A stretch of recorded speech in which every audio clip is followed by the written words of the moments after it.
Yes. All right. I think, should we close the door or keep it open? If people, yeah, could maybe someone close the door so that people know? Yes. Thank you very much. All right, then welcome everyone. It's so nice to see people to come to the event.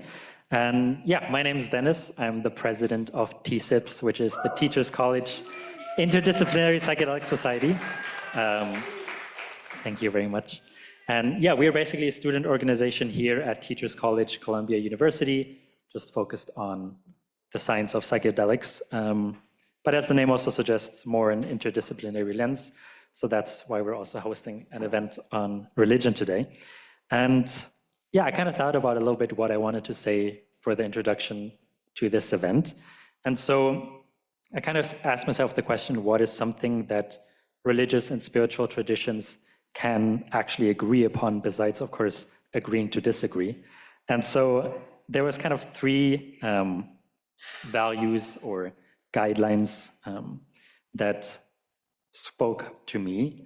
And so the first one was gratitude, which I think is something that basically all spiritual religious traditions emphasize. And so to go with that theme, I wanted to be grateful to first all the people at TSIPS, and especially Ian, Dana, and Sydney, who helped with setting up this event. So thankful for you.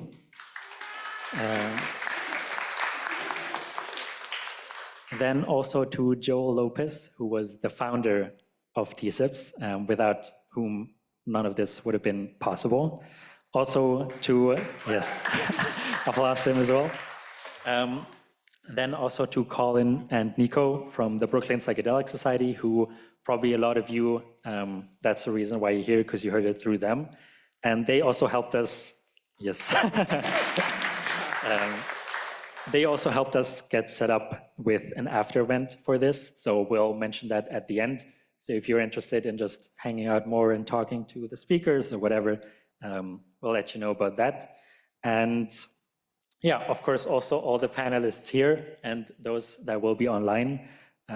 They'll introduce themselves, so I'll not do that now, but also very grateful for them for coming.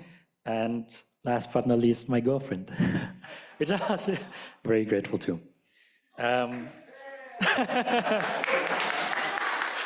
Yes. So first value, gratitude. Second value, interconnectedness. I often feel this sense of interconnectedness when I think about what it takes for all of us to be here. There's so much that goes into setting up an event, but also just like kind of seemingly trivial things like people that make microphones and people that make seats and people that created Zoom somehow. And just thinking about like, if I had to be, like if someone in a thought experiment just like plopped me down into a universe and just told me, okay, like you need to make an iPhone from scratch and then you just get out of that universe whenever you're done.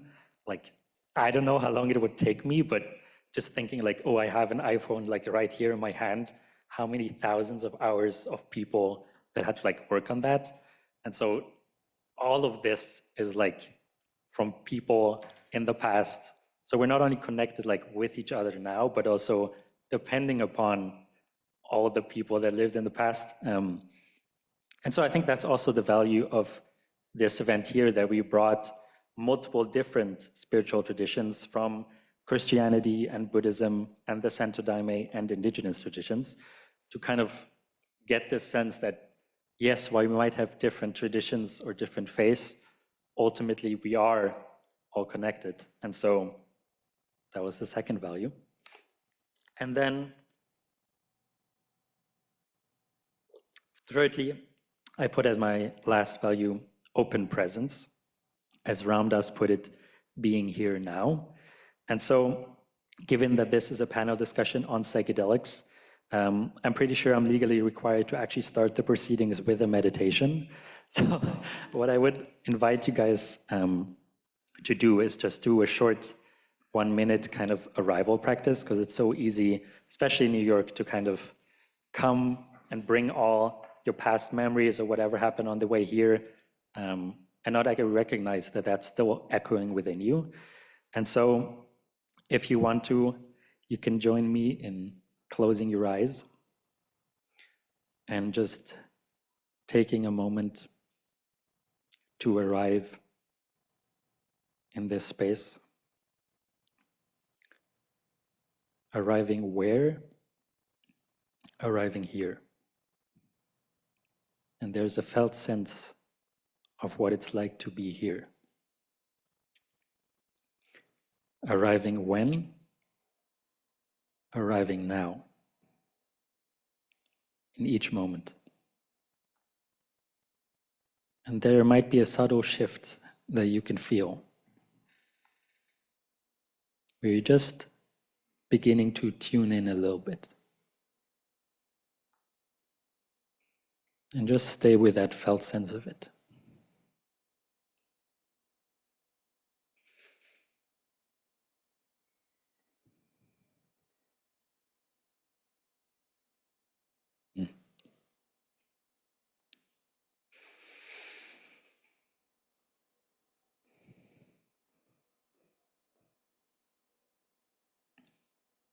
And since I said it's only a minute, you can start to come back and open your eyes and just look around at the people that are here.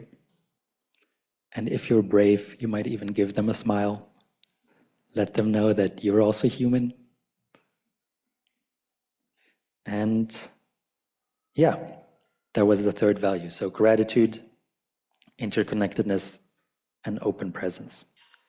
And so that was my intro to give you a little bit of an idea about what we have planned for today. We'll begin by each of the panelists giving a short introduction about what it is that they're doing. Then we'll move into a panel discussion where we prepared some questions so that we actually get this interconnectedness going. And then in the end, we have about 30 minutes or so to get audience questions and also questions from people online. And so, yeah, I would say let's get going. Thank you.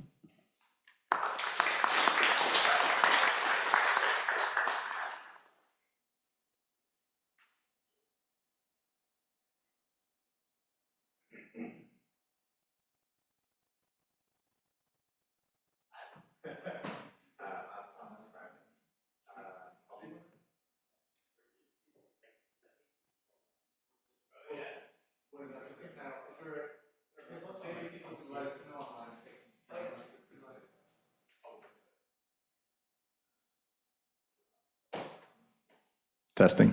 Oh, functioning. Cool. So yeah, I'm Thomas Fryman. I lead the Psychedelic and Theist Church As We Wake, which is coming soon. Yeah, so we are based in La Jolla, California. This is our property here, and this is a couple of our team members meditating on our lawn as we do on the daily. So our mission is to promote super self-awareness. Go back. Oh, there we go. So that is the awareness that we are all one being, existing in superposition as each individual. So i.e., our mission is to help more people identify with that which is everything. And I'll cover this term, super self, a little bit more. So super self is the notion that the ultimate self exists as everyone. So you can take the prefix super, which is beyond, and self, put those together. It is that which is beyond self. It also kind of harkens to superposition. So superposition means to exist in multiple places at one time. So if we identify with something that is ultimate, and yet we say that ultimate thing has self-evidently individuated into us, I know that through my first-person experience, and every person knows it here through their first-person experience. So that which is everything is in multiple positions at one time, which is essentially the concept of superposition, but applied to first-person phenomenological conscious perspective rather than the location of a quantum particle. So Interbeing is a term that comes from the Zen Buddhist tradition, and is sort of the base of our practice and the way that we hold space in our community. Interbeing, if you take those two words together, inter is between, being is to be, to exist. So in Thich Nhat Hanh's words, there is no separate being. We can only interbe. So everything that I am is something outside of me. My vision is the outside world coming into my consciousness. My body are the bananas and greens that I ate this morning, et cetera, in the past many years. The hearing sound is coming from outside of me. So literally everything that we are is a relational process, which means that there's no separate self, which means that we are one total relational fabric. So if we identify with that relational fabric, we say we're just one connected process. Sort of the implication of that is super self. Interbeing also has a very rich tradition of community practice. So we draw on the community principles from Thich Nhat Hanh and Zen Buddhism as well.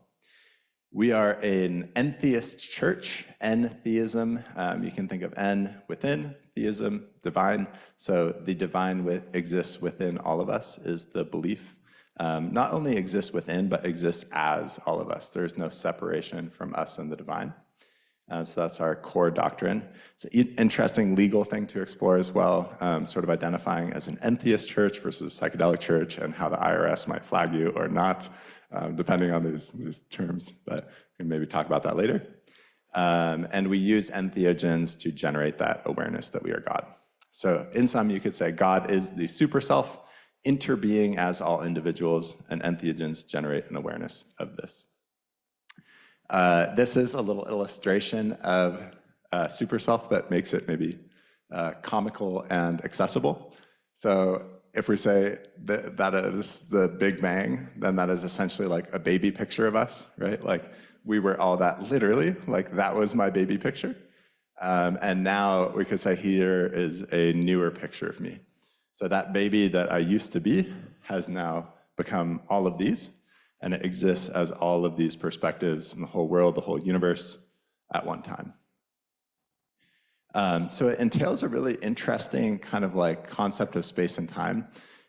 We can say that we very like intuitively sense that we move through time, right? And we can only be one moment of time at a time.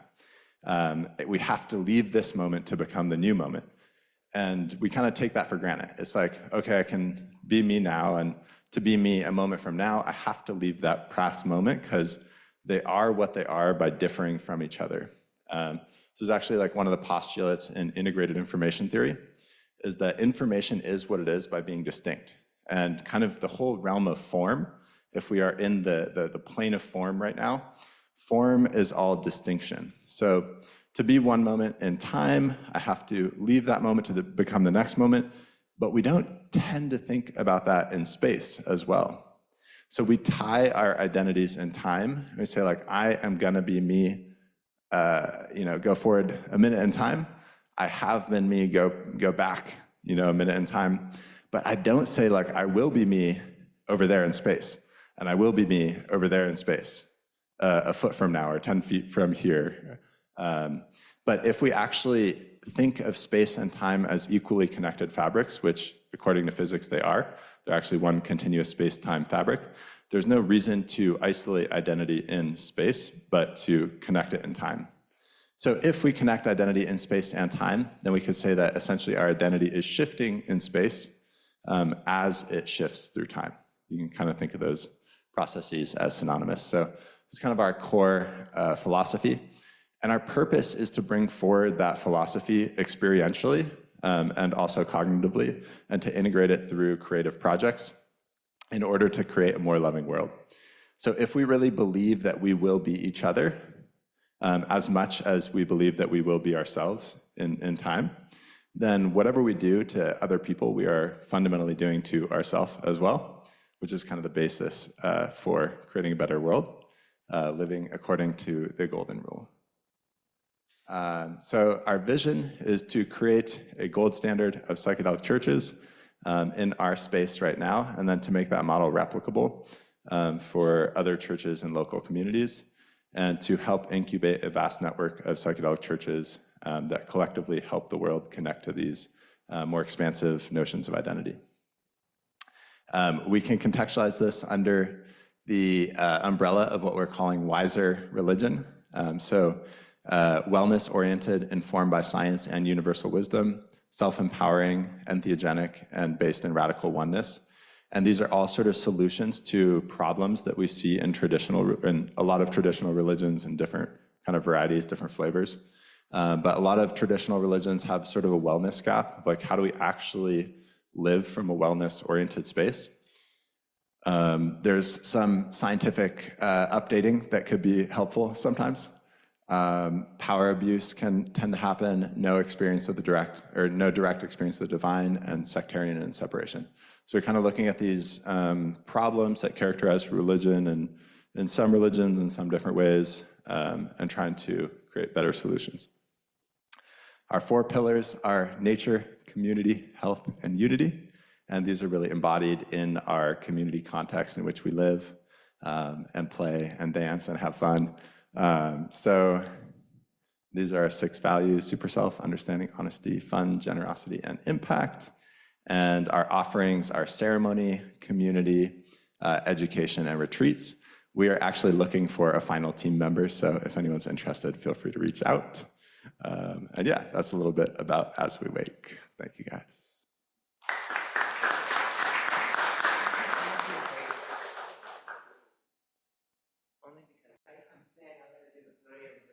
Looking at my phone, and it's a little easier to do that.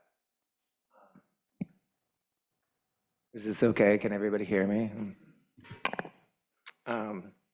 But there's no cup holder. I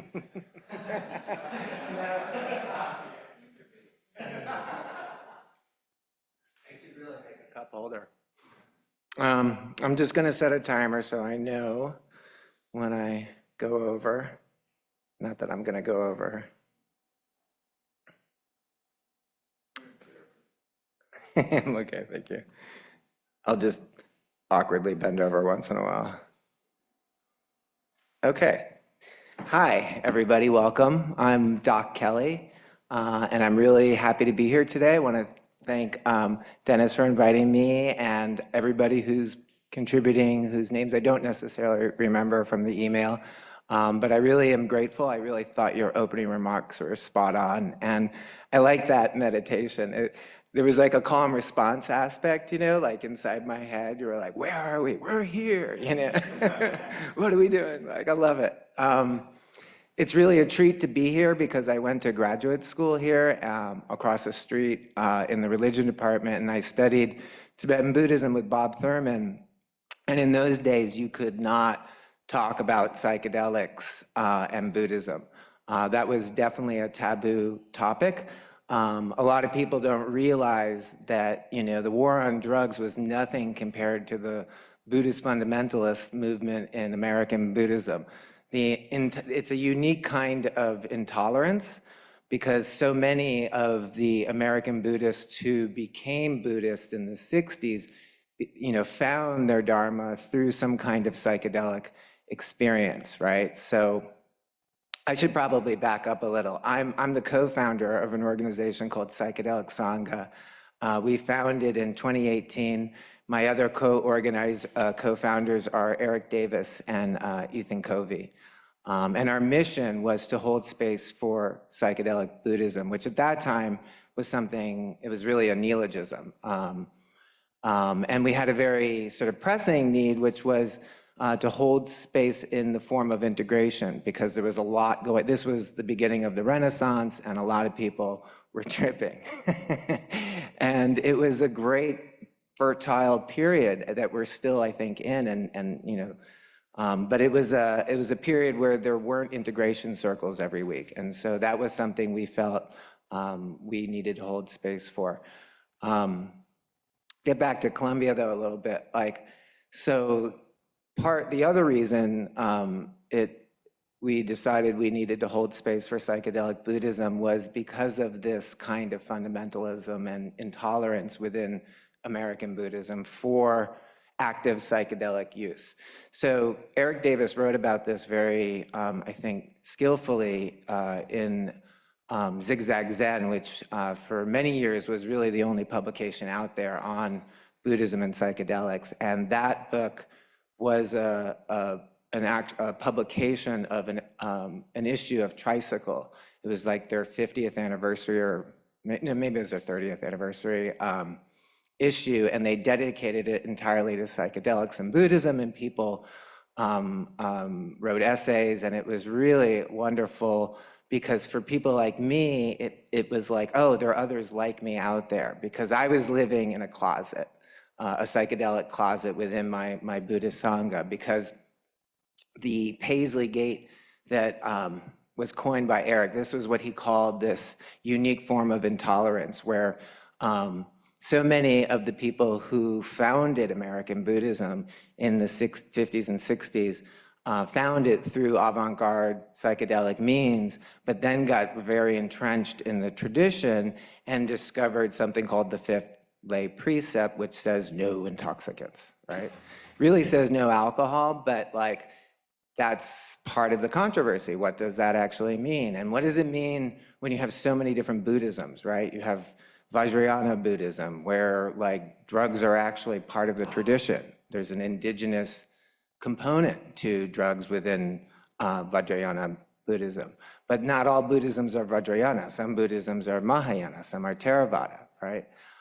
So these, understanding just within Buddhism, the do's and the don'ts is hard enough. But what happened in American Buddhism was a very uniquely American thing that I think we're all very familiar with, which is fundamentalism, right? And so, you have all these hippies kind of turning on and like discovering Dharma, discovering yoga, looking to people like Richard Alpert, Ram Dass. Those are psychedelic Buddhist lineage holders. Those are people who were, experimenting with experimental mysticism, right?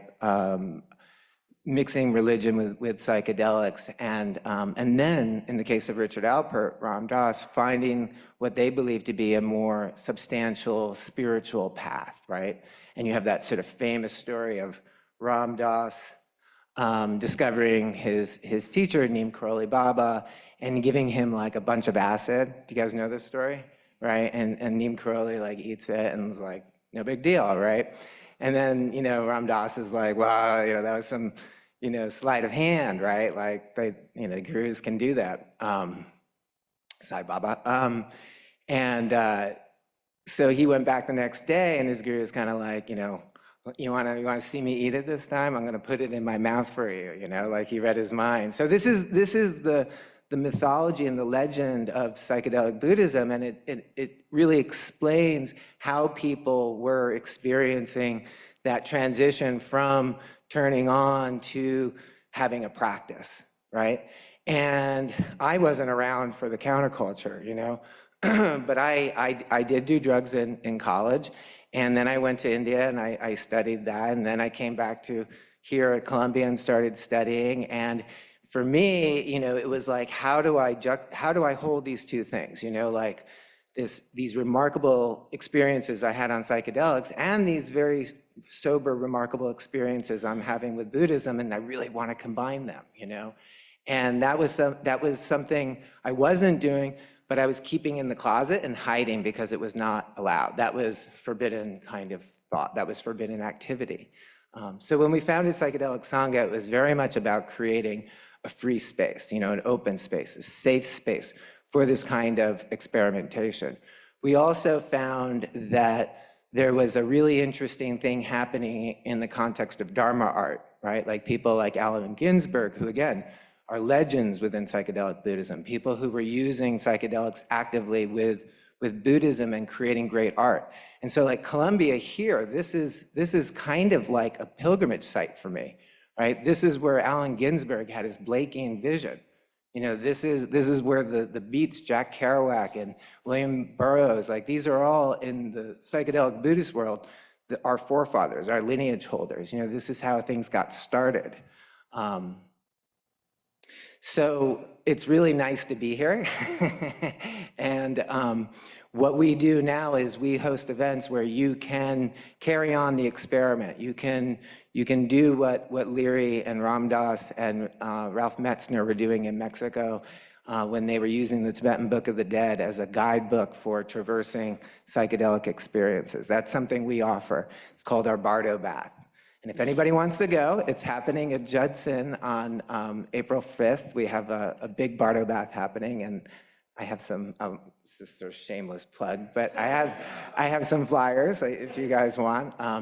And we do the Tibetan Book of the Dead meditation, which is a meditation on death. You enter into, you dissolve the elements and you enter into the bardo. So that's something that we organize. We also organize conferences.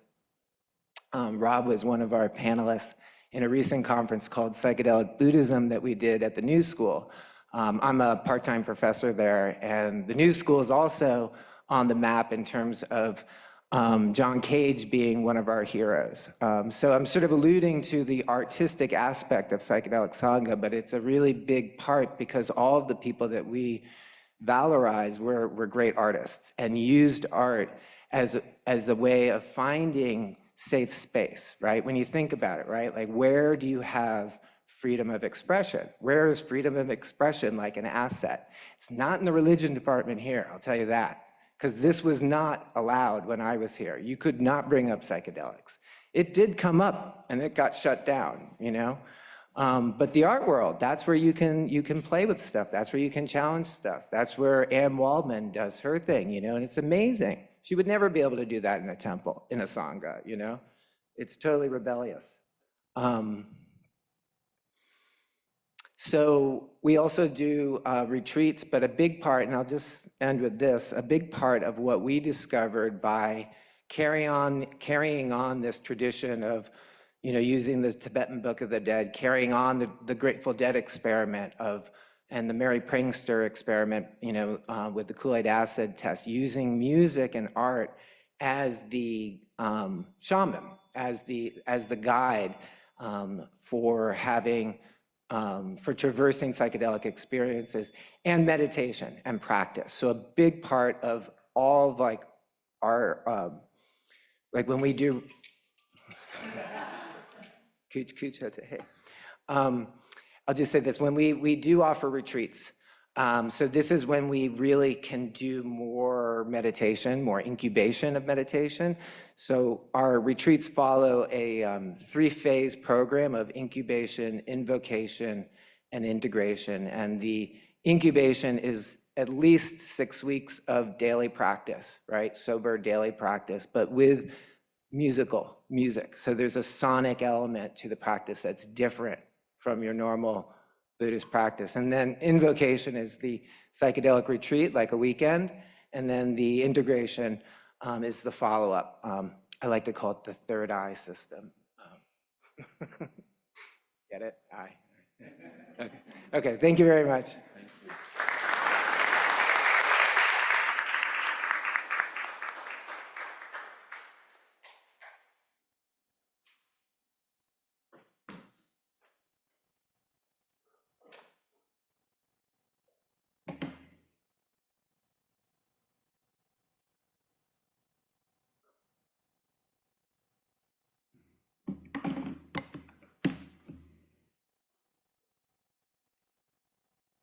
Going to set my timer so I can see what I'm doing here. Well, good afternoon, and thank you all for being here. I know there's a lot going on at Columbia these days, and so this feels like a good, I don't know if it's antidote, but maybe a good medicine to put into the stream here. And you know, it struck me when Doc was talking that in some ways in the Buddhist psychedelic world, things have come somewhat full circle, at least in terms of Columbia, because Dr. Robert Thurman did open your conference. He spoke at it online, so that was a good development. So I've been involved, I'm going to speak about the Santo Daime, and I've been involved in the Santo Daime tradition in various ways for 25 years. including in organizational and legal matters. At one time, I was actually chairman of their legal committee. But for 25 years, I've also been involved in the Peruvian ayahuasca tradition, and also in more broadly in policy and legal issues in the broader psychedelic community. I've been involved with the Ayahuasca Defense Fund, and I've been involved with the Council for Protection of Sacred Plants, which is part of Shukruna's Institute for Psychedelic Plant Medicine. I helped start the Sacred Plants Alliance. I'm also involved with the Brooklyn Psychedelic Society, among other things.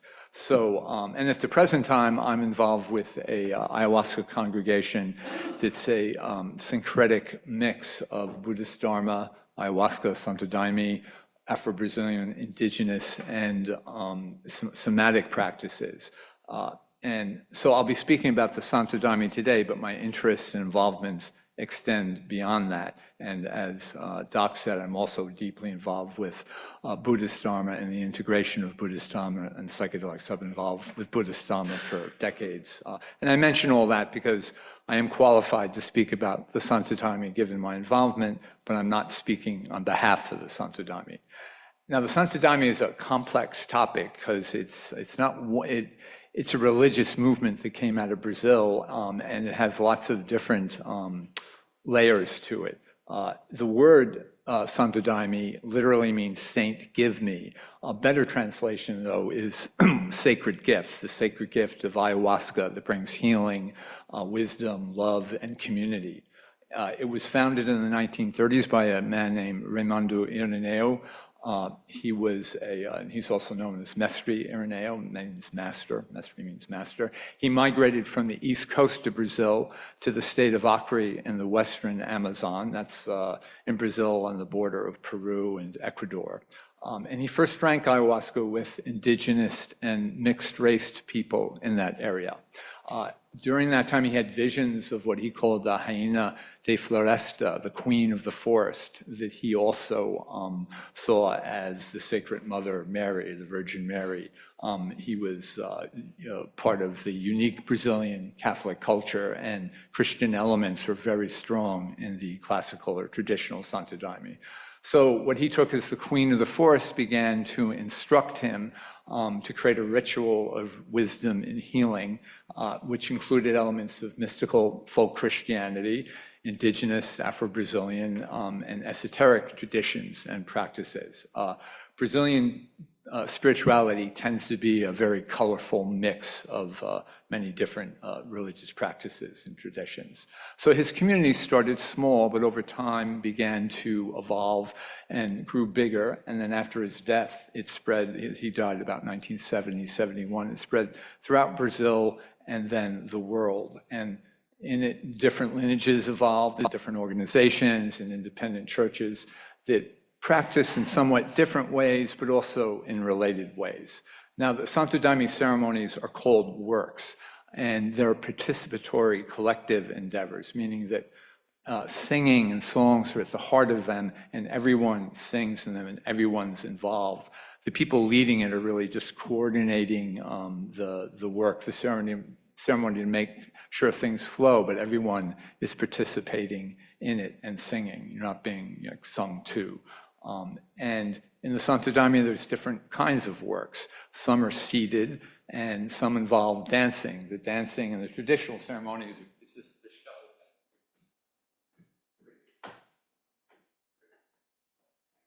That's some variation. Everyone's doing that together in a flow. In these ceremonies, there's a table in the middle of the room with ritual objects on it, and sitting at the table are the guiding singers, the leaders, and some of the musicians. And on either side of the table are the rows of people singing, rows of people sitting or singing in chairs. People are sitting. Obviously, they're not sitting when they're dancing. And men are on one side and women are on the other, so they're facing each other. And people are dressed in a formal, uniform way, either in white or blue and white, and men are wearing pants, women are wearing skirts, and people are actually wearing ties too. So it has this very formality to it. The seated ceremonies can last for 6 hours, and the dance ceremonies can last from 6 to 10 hours. And the daime, that's what the ayahuasca is called, in that tradition is served every hour and a half to 2 hours. And there are areas for people to lay down, and members take turns supporting people who need help, and also to make sure that things are going well in the room with water and candles and whatnot. There's other works too called concentrações, that means concentration. Those are works of silent meditation, and they're of various lengths. And they emphasize listening into the silence together. And they usually involve little to no singing, although there's, again, variations that there is some singing before and singing after. There's also special healing works and works in the forest, and men's works and women's works, which are less formal and allow more emotional release and other forms of expression. There's also a special and influential lineage called Umbanda daime. Umbanda is one of the Afro-Brazilian religions that arose out of the experience of enslaved Africans who brought their traditions to the Caribbean and South America. And in Umbanda daime, there are spirits, deities, forces of nature that are invoked and sung to, and people are dressed in white, and they sing and dance with drums in a circle. And in that, the movements are freer than in the classical daime works. You can go into the middle of the circle and spin around and release energy. And there's also healing areas where people can be worked on individually, and there's off the south side, often there's a fire. And there's other variations of the Santo Daime that arose in Brazil and other areas of the world. They can be loosely affiliated with the classical tradition, and then there's a bunch of daime influence groups that don't identify as Santo Daime. So a key part of the daime are the hymns. So I'm going to read you some hymns so you get a sense of it. In the hymns, they're a key part because they are the things that instruct and transmit the understanding. You could say the philosophy or theology is in their hymns. And the hymns are often involving aspects about goodwill, healing, justice, joy, community.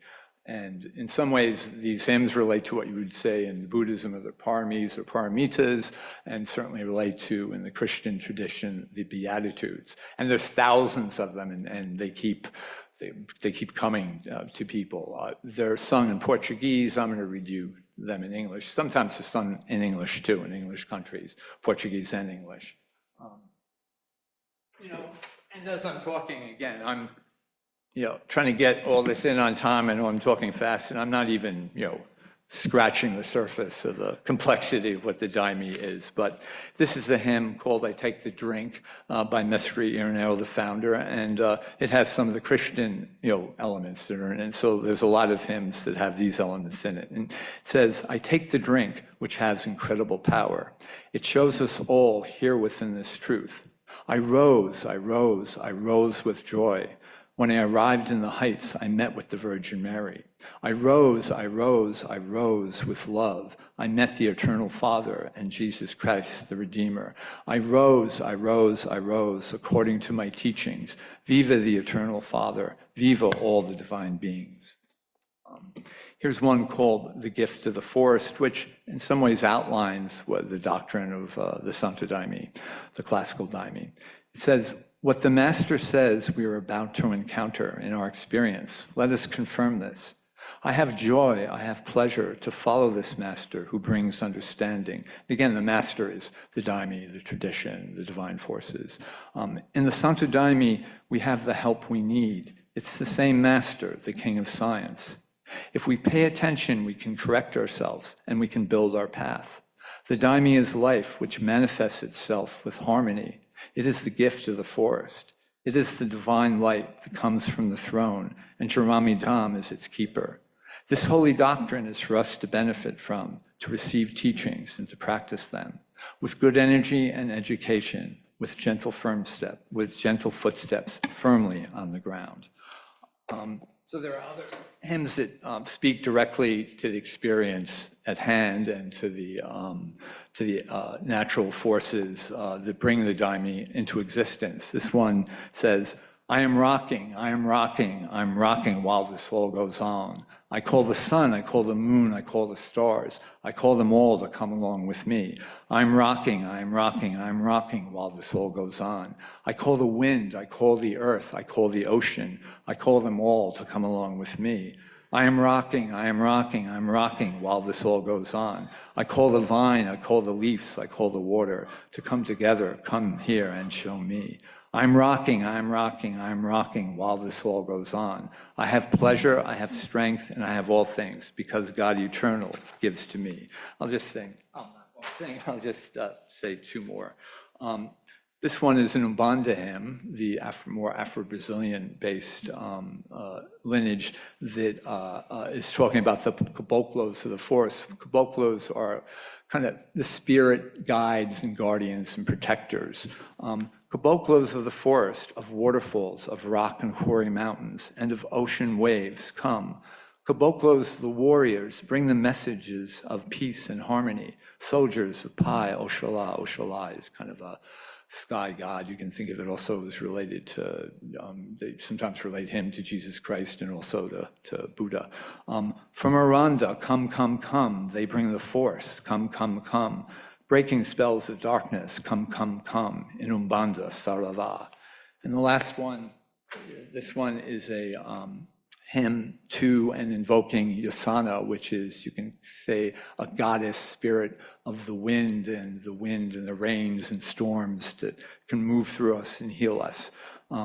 Blowing and blowing and blowing and blowing, the wind blows a hurricane. Raining and raining and raining and raining, with thunder and lightning she came. Come and sing with the voice of Yasana. Come and dance with the feet of Yasana. Yasana, come here and clean my heart. Epare is like, hooray. And I'll just say it's an amazing experience to be in a group of people anywhere from like 20 to 200 where people are singing these songs and people are playing instruments and it's all, coordinated together and people's voices are, rising in this one collective spirit with people playing instruments really well too. It's just a fantastic thing. And there's a lot more to it than that. And maybe we'll touch on other aspects of it. Thank you.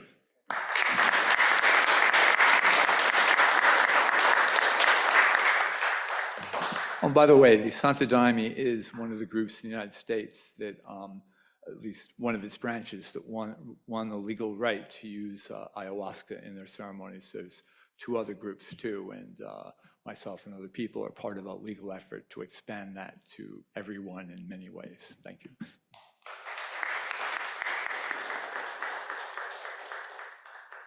So we have two more speakers online. If Hunt hopefully can hear me, then he can go next.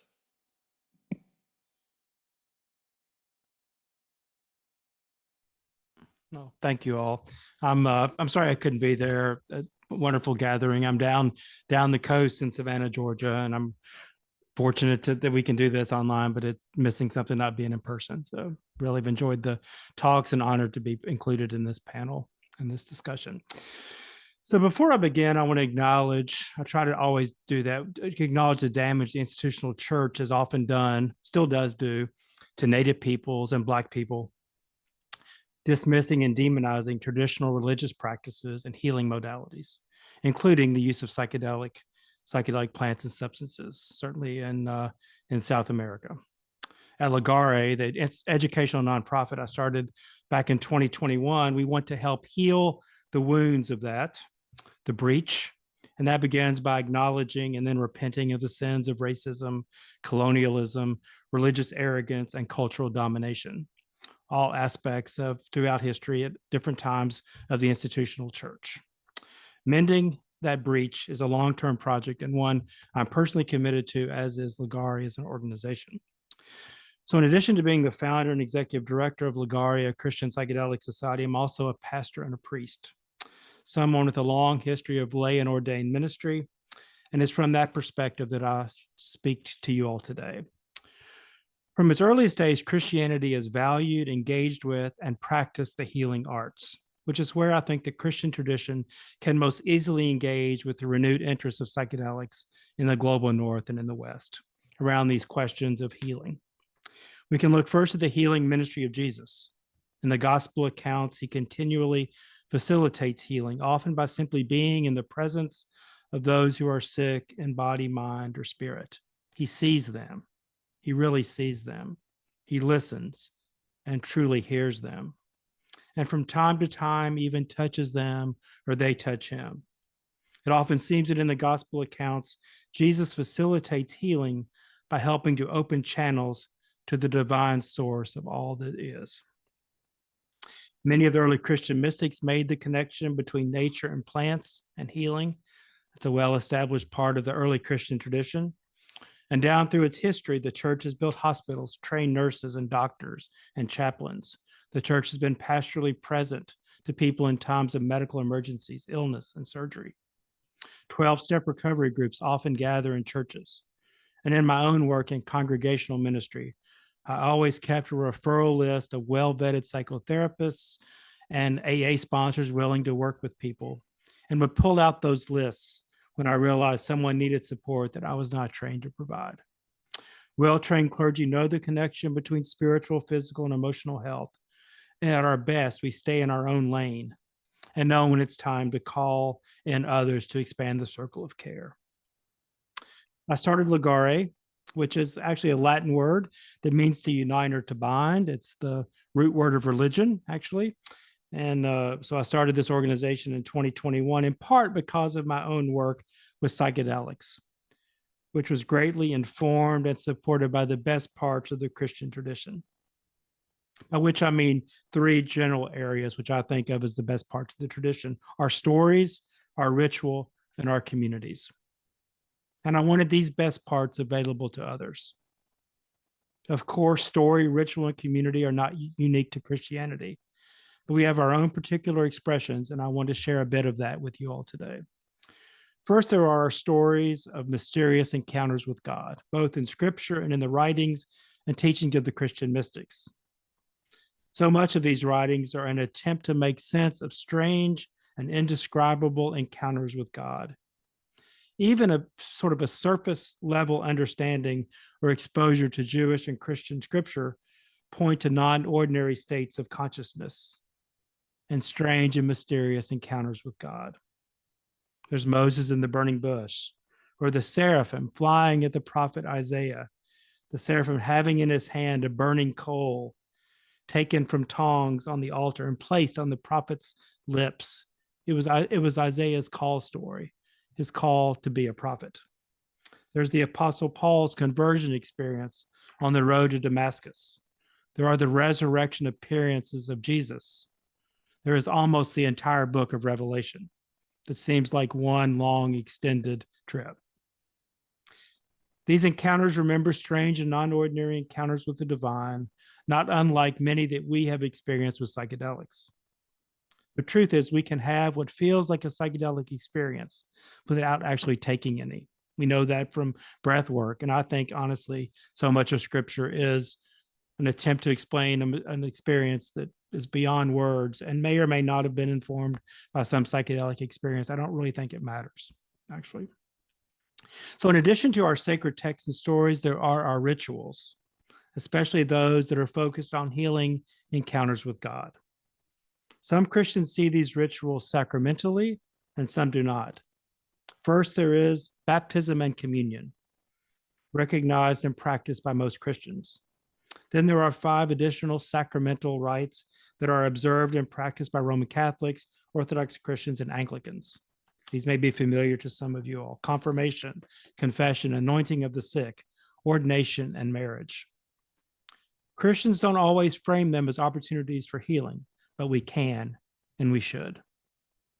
And then there are our communities, one of the best parts of institutional religion, honestly. It is in community that we become known, where we can serve each other in the wider world, and where, at least in Christian circles, we are equipped to become little Christs in the world. That is actually the meaning of Christian, to be a little Christ. I'm with you today because my lifelong formation as a Christian, my later formation as a priest, and in the middle of my midlife, 2 profound psychedelic experiences. It all came together on a sofa at Johns Hopkins in 2016 through my participation in the Hopkins NYU Religious Professionals Psilocybin Study. I want to quickly share 3 significant experiences in my own formation that come to bear on this discussion. Not because these are particularly groundbreaking, but because they are examples of how spiritual experiences, psychedelic or not, are lived out by real people in community, in story, and in ritual. In the late 90s, I was a member of an Episcopal church in Atlanta called the Church of the Holy Comforter. And for reasons I don't really have time to go into detail about here, 80% of the congregation lived with severe and persistent mental illness and lived in personal care homes because they had exhausted their own financial resources and those of their families. This was a community of people, for the most part, on the margins through mental illness and poverty and race. So about 1998, it was a regular Sunday morning at Holy Comforter. That morning, we were baptizing baby Lucy, a newborn member of one of the families in the church. Lucy, her family, and the priest gathered in the back of the church by the baptismal font. I was sitting in the 3rd or 4th row, and I caught a glimpse of James sitting on the front pew. James is one of the pillars of the congregation. He not only lived with really serious mental health issues, but he also had some developmental issues. But there was something in the hymn that we were singing that brought him to tears almost immediately. And by the time everyone was in place by the font, he was sobbing. And as soon as the cold baptismal water hit baby Lucy's head, she started wailing. And in that extended moment, and it's almost, I can't explain it, but in that extended moment, the whole room collapsed in on itself. And I saw that James was Lucy and Lucy was James. And we were all somehow in that moment and in forever. We were gathered together in our pain, in our joy, and in our experiences of life, all of that coming together in that moment. Later, I read Rupert Sheldrake's work on morphic fields, and I realized that I had been pulled into a morphic field. Words fail, but it was a profound moment for me. It was a moment when I saw the ancient traditions of the church breaking into our own time and place, healing relationships, healing people, healing community. So then fast forward 20 years or more or so to 2015. I'm 51 years old. I saw an ad for a research study at Hopkins. And I will spare you the expanded trip report, because that's almost like having to watch somebody's slides or video from a vacation. I'll spare you that. But it's important to note that in my first sessions, I had a profound and embodied encounter with what I came to discern was the Holy Spirit. An incredible energy coursing through my body, probably not disconnected from a Kundalini awakening. I think in some ways the same language. And at times it was almost more than I could bear. I had a completely new understanding of the Apostle Paul's teaching that the body is a temple of the Holy Spirit. I understood that in a completely new way.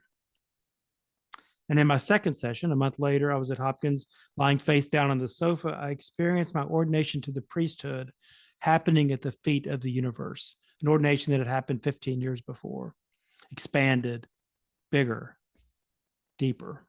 I don't even fully understand what that means, ordination at the feet of the universe, but there you go. And then fast forward 4 years later to 2019. I was serving a congregation in Savannah where I still live. One of their parishioners was diagnosed with stage 4 cancer. He was in his mid-60s. He was afraid. He was angry as hell. And he pulled out all the medical stops. Fight, fight, fight, deny, deny, deny. I get it, believe me. He was too young. He continued working in his high-level corporate job, and on the day he died, he was at work. He collapsed, was taken to the emergency room, and within 4 hours, he was dead. I share that story because I wish I could have connected him, and perhaps his wife and his adult children, to a psychedelic opportunity as soon as they learned of his diagnosis. I think the whole experience, that whole year, would have been completely different for him and for his family and for his community. I knew what psychedelics could do. I knew what psilocybin could do. I trusted it. And I knew it would help him come to terms with the reality of his health, to allow him to make peace with death, and perhaps spend more the time he had left with his family and friends. In a way, it felt like a dereliction of duty, and yet it's illegal. And I was in Georgia, and I didn't want to go to prison.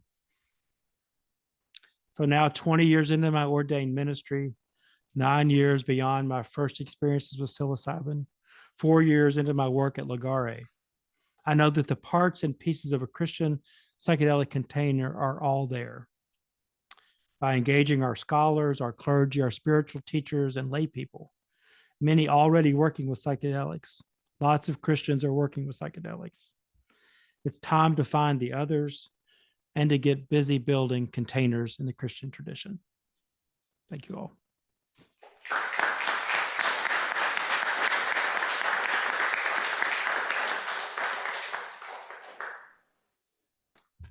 Yep. Yeah, one more speaker online.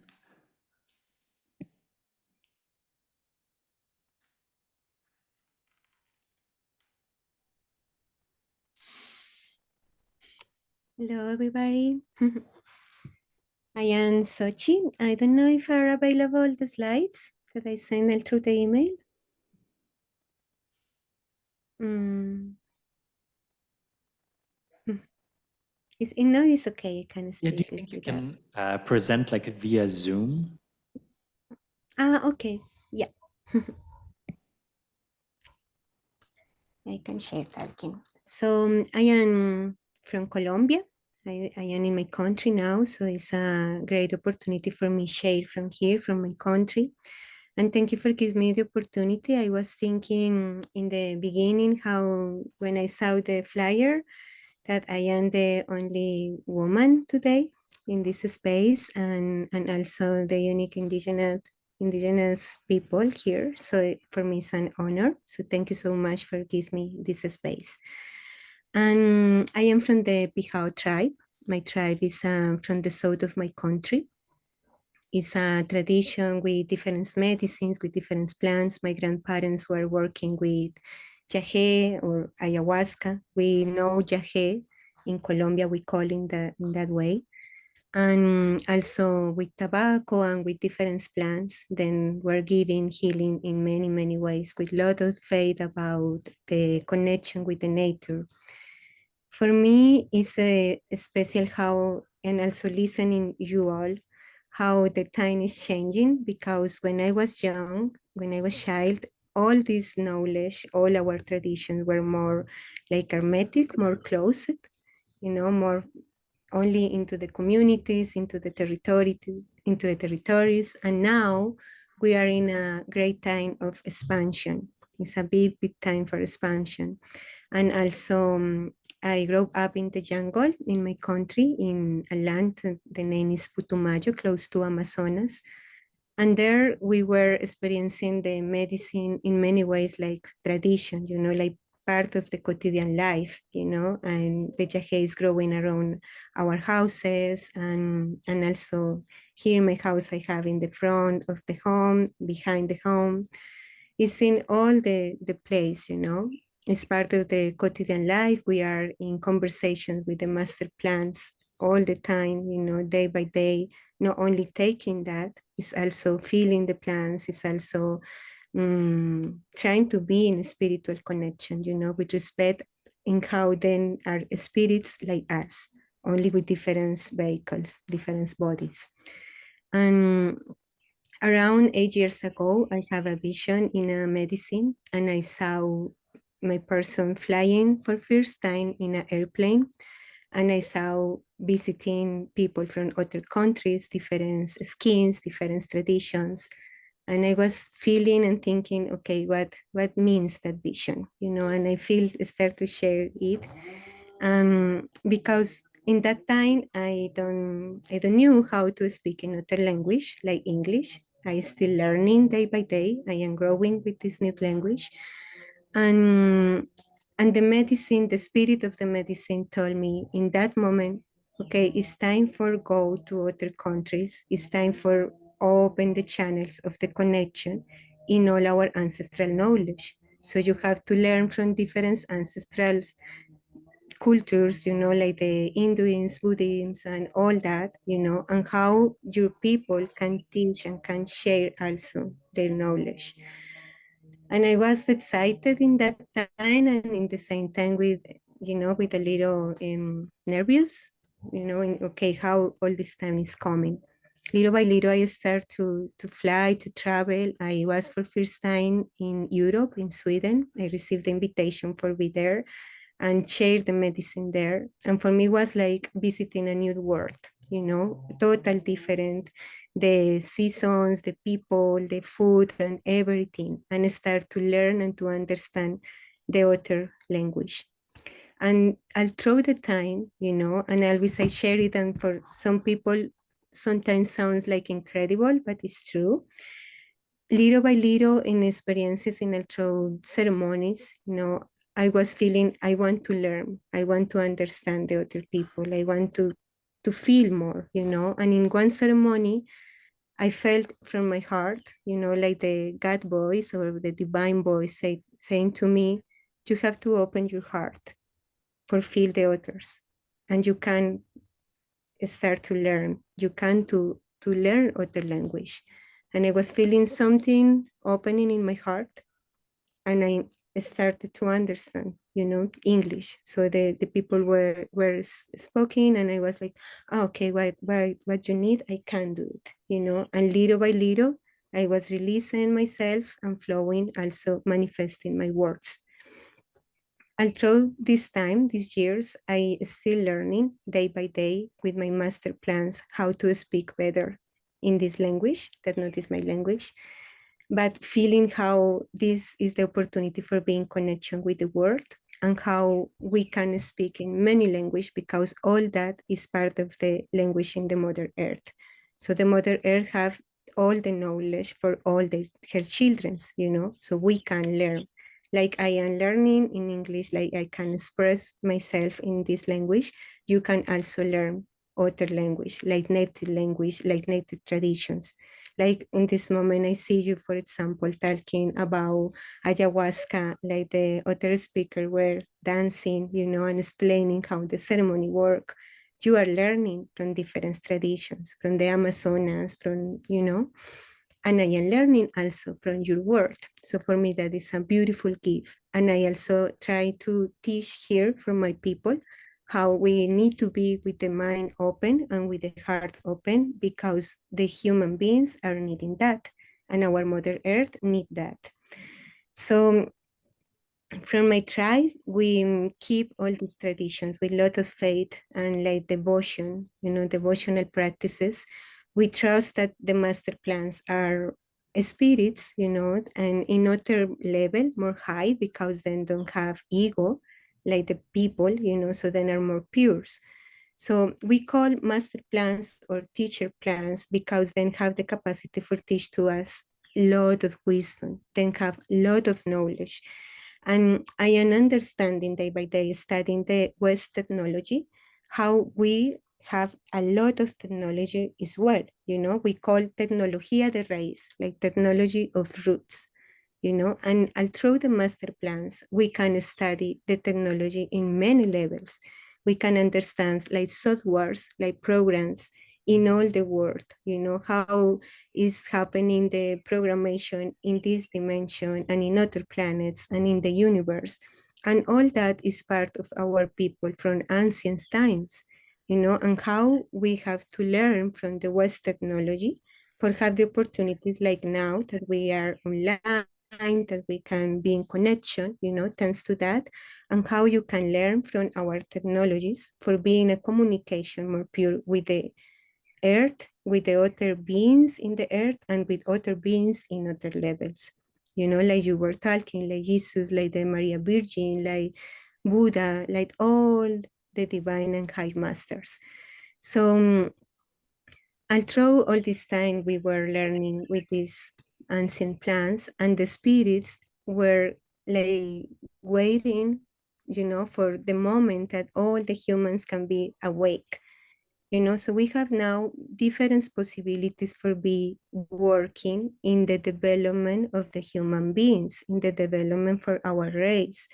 We have many tools now, like the meditation, like the yoga, like all early, like the prayers, like dance, like songs, and also in connection with different plants. In our traditions, we don't call the master plants like psychedelics. It's in the last time that we are introducing this like concept in our in our words, because we didn't have that before. We never were thinking in a psychedelic state. We always were thinking in a natural state of consciousness. When we are in that state with ayahuasca, with yahe, with pejori, or all that substance, we are in a natural state of consciousness. We are in the most pure communication with all the different places. We are in all our essence, and we are the universe, and the universe is in us, so we can be in connection with all that when we are in the natural consciousness.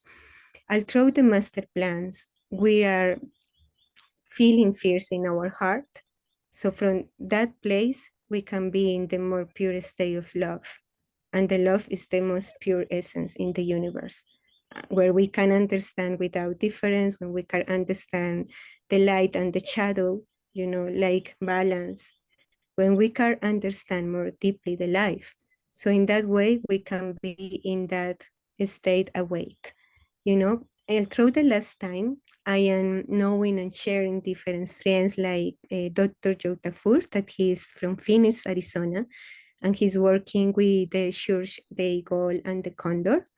And then we're also working, we were working each other all through ceremonies, praying for have the legacy for ayahuasca in Arizona. And he was teaching me and introducing me in that new concept like psychedelics, the renaissance of the psychedelics. And little by little, I am integrating that concept. And okay, this is how the world is working, how the people can understand. And okay, so I am integrating that new concept. And for me, the psychedelic state is that when we have good guide, when we have also a good disposition in our being for being connection in the most pure way possible, we are in that, in that path for God into the natural consciousness. And I understand also with him, I have the opportunity for being an experience with ketamine one time. I never had that experience before with other substance, only with yahe. And for me, it was a wonderful experience because he was guiding me with all the care, with all the professionals, companies. And in that time, I for me was very special because then wanted to know how was my experience, with a chemical substance. And for me was very interesting because I understood, okay, I was doing that with faith. I was praying all through my journey with ketamine. I was all the time praying to the beings that I always pray, to the Mother Nature, and remembering the respect for God and for all the divine beings. And I was in that process, and I had a wonderful experience with the ketamine. Lot of healing, lot of light, and lot of hope. And after my journey, I say to Dr. Joe, oh, I think this is a really wonderful opportunity for many people, because I can't imagine that all the people want to join in a ayahuasca ceremony in the jungle. Not this for everyone, but it's more probably that the people in the city or older people or in other different physical conditions can go to the clinic and can be in a good and safe space and can have that journey. And with good guide and understanding that is sacred, that people can have hope and good healing, you know? And he was explaining to me, yeah, but for many people, this is a drug. And some people is using for recreation. And for that is difficult. And he said, yeah, it's the same with the medicine, with yahe and with all that is in many places is like a tourism, is recreational, is with a responsibility, So that is the point. And I say to him in conclusion, the point is how we have to remember where is the sacredness, you know, and how we can have our behavior with sacredness. And every day, you know, all that we are inviting in our life is sacred. So that is the mystery. You know, it's one glass of water, is whatever you are doing is sacred. And with the intention that you are doing that, you can receive the healing. So that is the point. So the last thing that I want to share in this introduction is that for me, the life is a wonderful school. I started my process with the Yahe training when I was 14 years old, and I am now 36 years old, and I still learning and learning and learning and discovering this deeply universe of knowledge, of wisdom, and gentleness that the divine have for us. And I feel, for example, this meeting with you all is because everything is like a plan, you know, and I trust in that. So I trust in how the spirit is given and give to us the opportunity for meet each other. You know, it's okay, I am in Colombia, you are in New York, but we are now together and we are trying to connect our beings in the same purpose. We have something in common that is the interest for the healing, you know, so we feel sensitive about the healing in other people, like Hunt we're talking, you know, sharing the experience with the patients. So we are sharing that, you know, like protectors of the life. So we have hope, and for that we are here, you know. And for me, it's beautiful how we can still sharing about it, because it's a lot for share.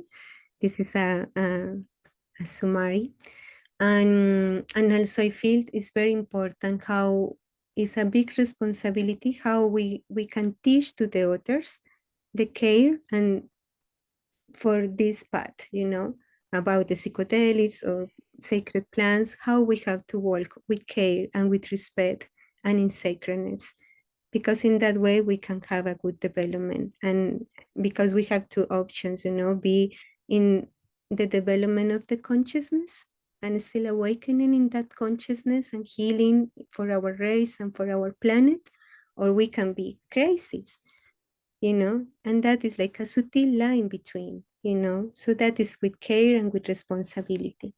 And so thank you so much for give me, yeah, this space, this time, and happy for be here. So thank you.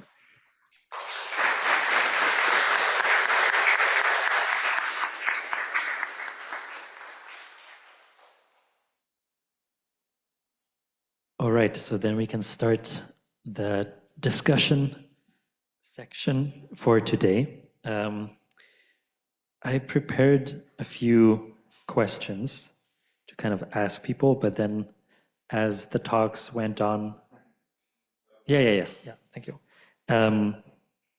There's a lot more questions that came up for me, so sorry to the speakers if there's questions that you haven't read before that are coming now. Let me just pull it up.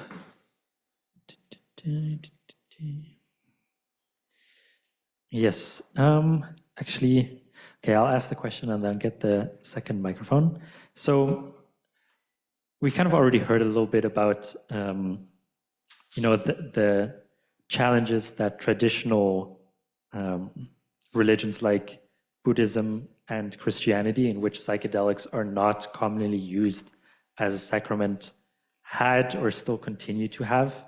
And so that was kind of a question that came up for me, especially for Hunt and Doc. But now when people come up to you and they say they still have this like more fundamentalist approach, kind of the idea that psychedelics are at best cheating, and that it's like kind of bypassing the actual work that you need to put in to progress on the path. Yeah, how do you respond to those people now when they come up to you now? Oh.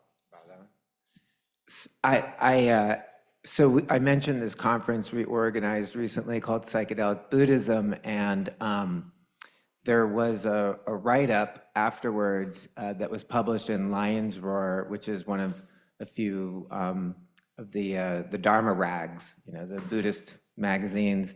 And Matthew Pastono wrote the article, and it's a really lovely write-up of the event.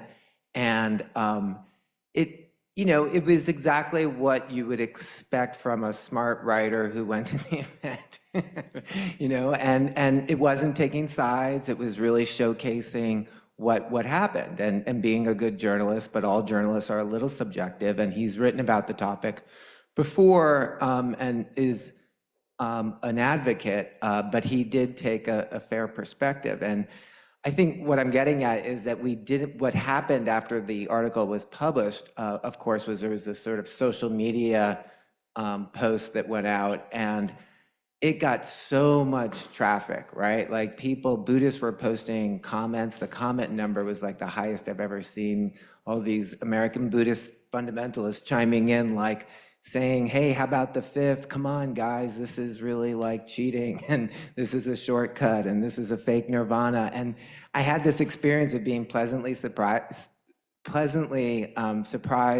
and pleased that the fundamentalists were still out there. It was like, Moriarty still exists, you know, like the game's still afoot, you know.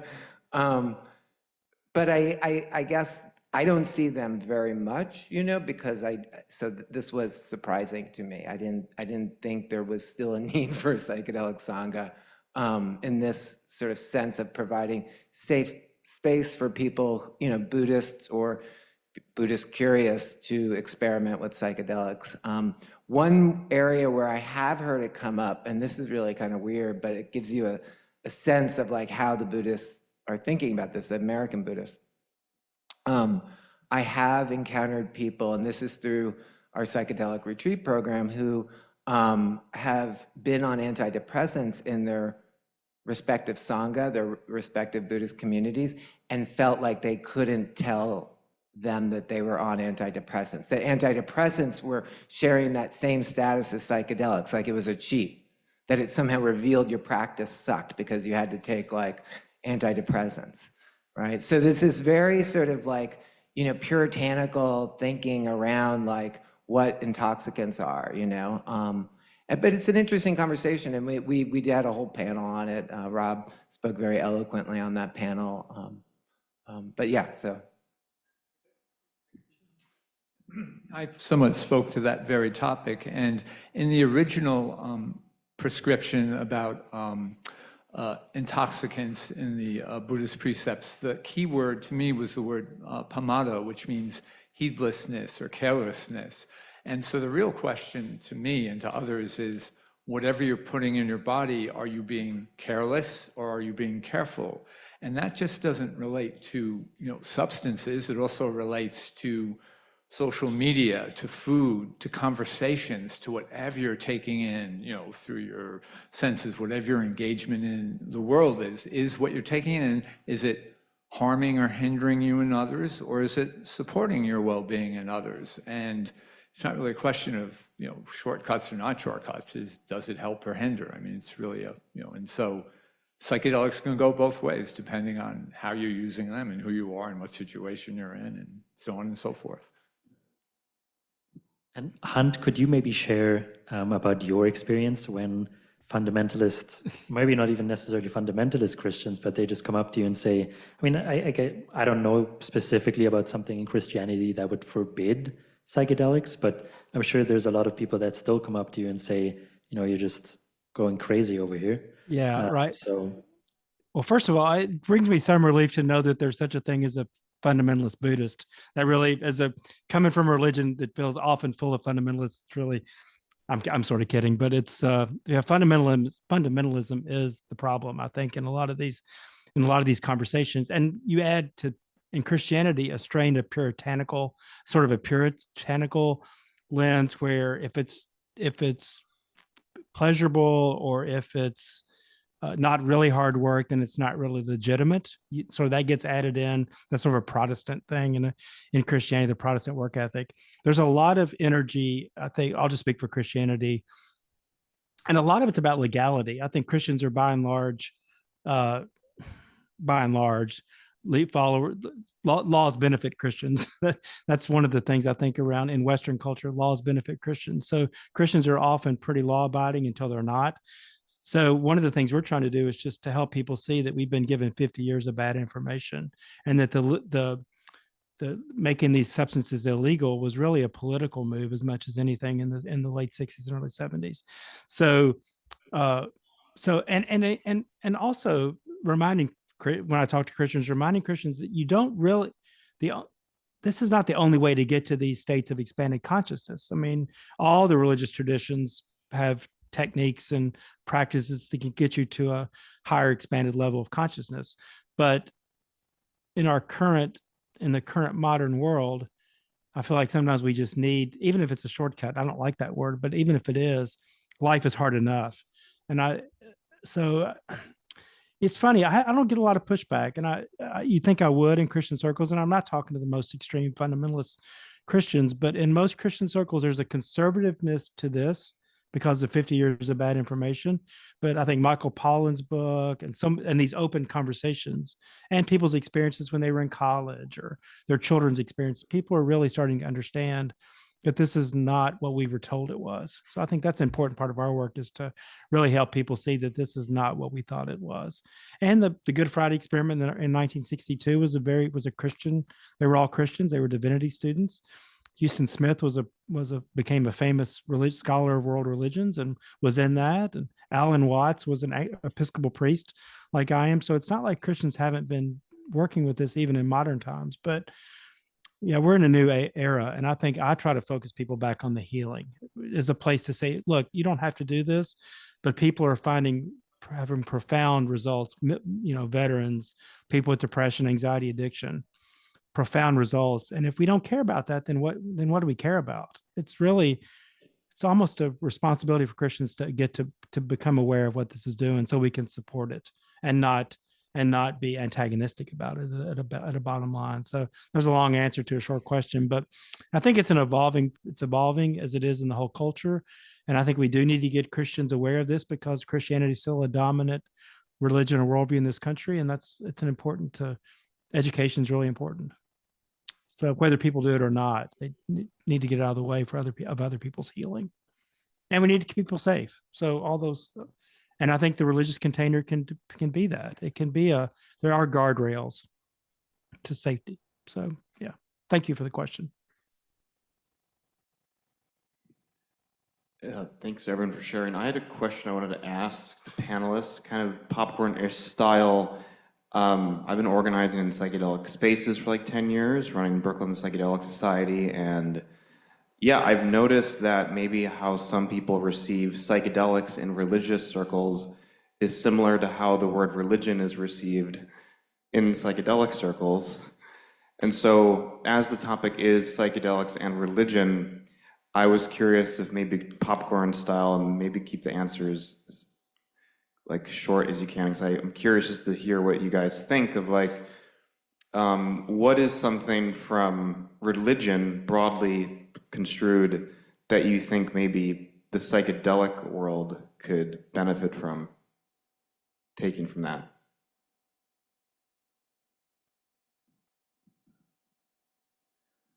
I mean, the couple words that come to mind are community, tradition, and kind of disciplined forms of practice. Yeah, I was similarly going to say community, and I get this a lot where there's a sense of stigma when I say we are a psychedelic religion. Like, you're hitting on both sides, like, it doesn't matter who you're talking to. So I often end up kind of justifying myself, and when I say when I say religion, I'm referring to a group of people practicing spirituality. And if I'm talking to somebody fundamentalist religion, then I'll allude to sometimes veterans or football players. So I guess, yeah, I think definitely the community element in terms of especially our culture and our time and the way that we're separated with social media and just device use. I feel like the indigenous cultures have a lot to teach us there. Should I? So one thing I would say to that is just that as a professor, like these terms, religion, come with luggage, cultural luggage. And one thing that a lot of people in America like to say is, Buddhism's not a religion. It doesn't believe in God. It's a philosophy. It's both, right? And meaning that it's neither too. It's something else. But I think what at least psychedelic Buddhism has to offer is safe space. Create safe space to be creative and explorative and anti-institutional, while also having the support that institution provides, which is kind of tricky. By the way, just one other point too is that the best religious spiritual traditions also have concerns with ethical foundations, and that's something that's really important in all ways of life, but certainly in the psychedelic community. Make sure to include our online speakers as well. So if you just want to say something, just unmute yourself and then start talking. Thank you. Yeah, I was thinking in the name of this event, the psychedelic roots of the religion, and I feel okay. We are walking in the religion because the religion is again the return to be in a link with God or with the divine, and we are searching for that, for being in a connection with the divine. I think that is a big necessity for all the human beings. And when I am thinking in this name is because although the time, always in that state of consciousness is that we can feel the divine, in the psychedelic state or in that sacred state, in the way that we call it, but that means how we can be in the most pure state of consciousness for being in communication with all the God presence. So I think forever is present, and from many ancient times until now is always present. The human being is needing a stimulation or a way, for being connection with ourselves and from ourselves with everything, with the universe. So I think it's very important consider that because, for example, it's very sad that we are like illegal people, in the world. Our medicine notice we have to do many things, many processes, and I understand because, of course, it's a big responsibility, and I don't want to say that all the people have the care, for guide the patients. I know it, but it's also how we can create opportunities for be like in a legal way that the West world can recognize that this is a knowledge like the medicine, like the West medicine, that we have also possibilities for give this connection, these spaces of healing, So I think it's very interesting this space, and now is how we can remember to the people that we need that state for being connection and through the breath work and through different practices. Mm-hmm. Yeah, thank you. I, I think when people have, there's been a big rejection of religion in the West, and I think often what people are rejecting is the fundamentalism or literalism, whether it's Christianity or Islam or Judaism and Buddhism. They're rejecting a fundamentalist and rigid and closed understanding. I heard a definition of religion which I loved. It's spirituality with rigor and with structure and with accountability. I mean, spirituality can often just be whatever I want to do, and I think religion, healthy religion, clean religious container can provide much needed structure, ethics, community. As I mentioned, ligare is the Latin word for unite or to bind, and religare, religion, is to rebind, and the understanding would be to rebind to God or to the source or to divine. And I would also say to rebind to each other. And if we could ever get all the world's religions to a place where we've dropped the need to be on top or the need to win or the need to be right, that these religious containers could be a real place of deep connection that could really transcend the difference. Not to wash, there's cultural differences that are important, but religion can be a connecting place if we'd allow it to be. So that's my hope. I mean, that's a long-term project, but that's what I really hope. And psychedelics is forcing a conversation about religion and spirituality and healing and science. It's forcing this conversation. So to bring together Christianity, in my case, Christianity and psychedelics, people don't think those would ever talk to each other, and they need to, and they are actually. So thanks. Yeah, and maybe I like the hearts. Also, maybe another question for Sochi. You kind of mentioned that in your talk that the spirits were waiting for this moment, and now it's a time of expansion. And so maybe in that context, I was wondering how you think about how practitioners are able to best respect and honor indigenous and traditional spiritual practices while still remaining within their own traditions, and kind of how do you see that aspect of like, okay, I know that I'm, having a ceremony with ayahuasca, and that's not really maybe something that, is in my culture. But at the same time, I might be a Christian or I might be a Buddhist. So how might someone navigate that space? Yes, and in the last years, I have experience here because I create a nonprofit organization for work with the tribes in Colombia and in other countries in Latin America. And we started creating a medicinal congress, inviting Western doctors and ancestral healers. And in that congress, we found how the people can be learning together, exchanging the knowledge and also understanding more beyond all the judgments, beyond all the ideas, how is our work, and also how our people have the opportunity for learn how the West people is working. I think it's a big challenge because we have to create a point when we can be together. I think the big hope is the unity, the discrimination and all that. In the beginning were from the West culture with the indigenous people, but also I feel how our people in reciprocity for that feeling is also with discrimination with the West culture. So I want to say that is like in imbalance in the two sides.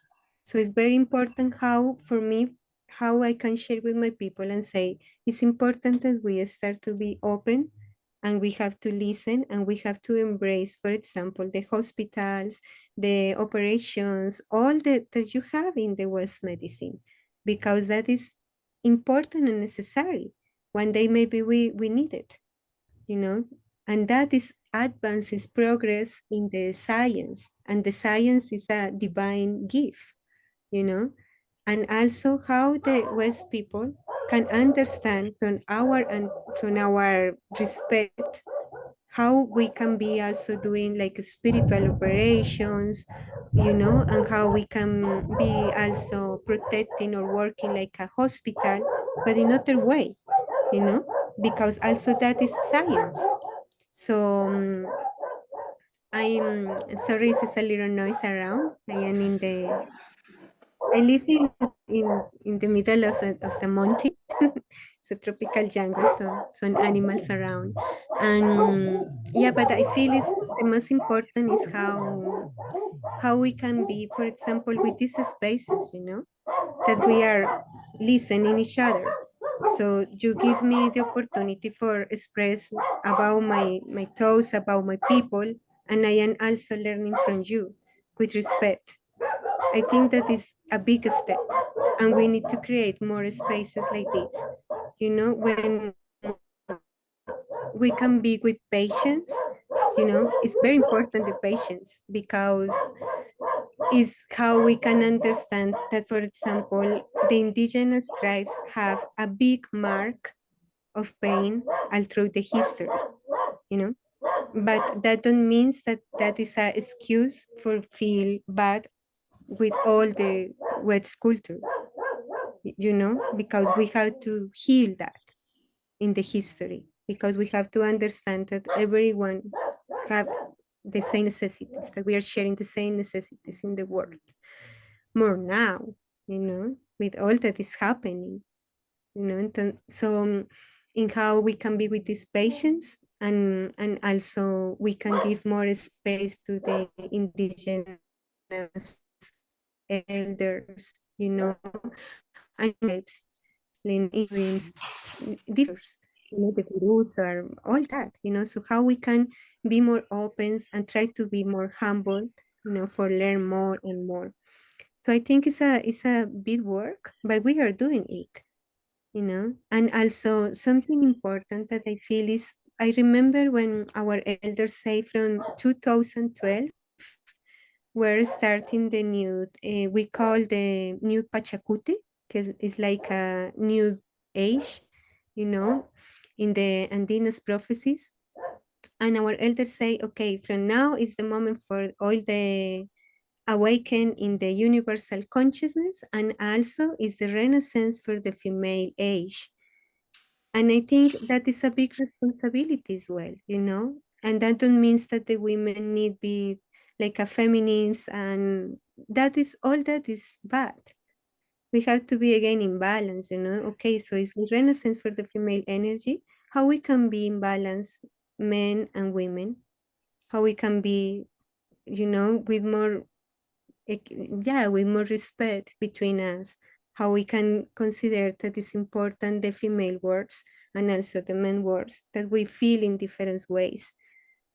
For this reason, we have to learn. It's changing our energy because we are different in the way that we feel, that we exist, you know and it's all that, but I think with all that we have to be careful, because when we are listening, I remember one day one woman were in confrontation with me because they say, but you are a woman, why you don't join to the feminist revolution? And I say, because that don't have sense.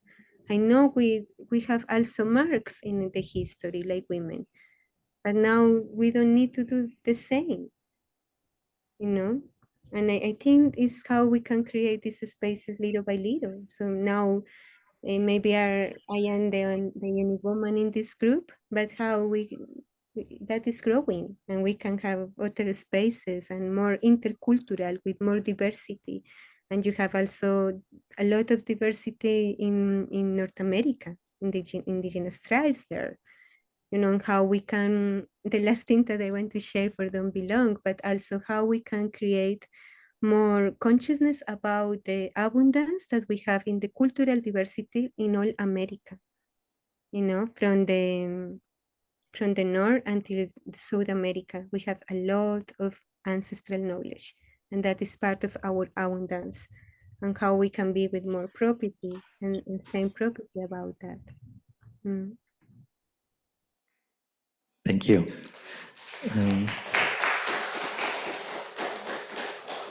So you already kind of touched on it a little bit in your answer, and you talked about the necessity of science also in all this, and kind of related to that also to anyone who wants to answer.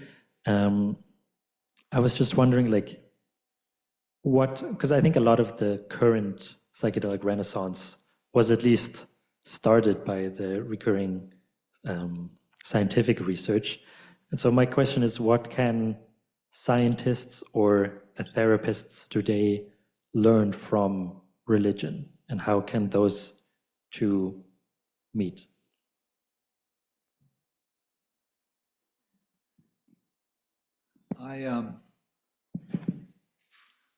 About 2 years ago, in one of the studies on a analog of psilocybin through the company Cybin, I was invited to be part of their psychedelic assisted therapy training program, so I could sit with clients in there. And the executive director, the reason why he wanted me to be part of that was because of my background with ayahuasca and other psychedelics, and particularly the spiritual work, because they wanted people as facilitators. You had that background. There's a recognition in a lot of scientific circles that that's an important aspect, that the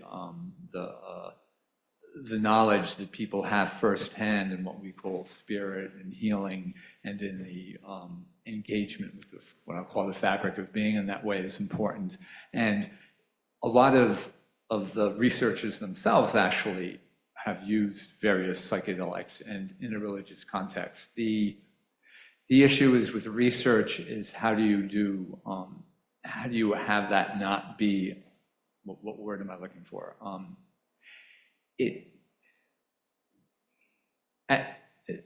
It's how do you have that be a therapeutic modality that isn't sort of impinging itself on other people's beliefs. That's a tricky thing. So just, let's say you brought a Yahe practitioner in who was singing Yahe songs and bringing in, the context of the Colombian tradition or the Peruvian tradition or the Santo Daime tradition, that would be complicated in trying to do research. So it's a complex thing. But people, I guess the real import is that understanding how to have a ritualistic aspect and a ceremonial aspect, even if it's, let's say, non-denominational, could be a really added thing to the research, and a lot of people are beginning to understand that.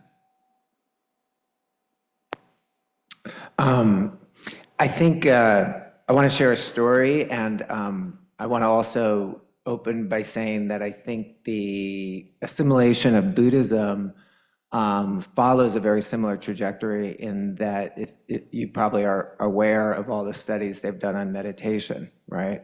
And how that's really, I think, shifted how people see Buddhism, right? Like it's the good religion. It's the one that makes you happy,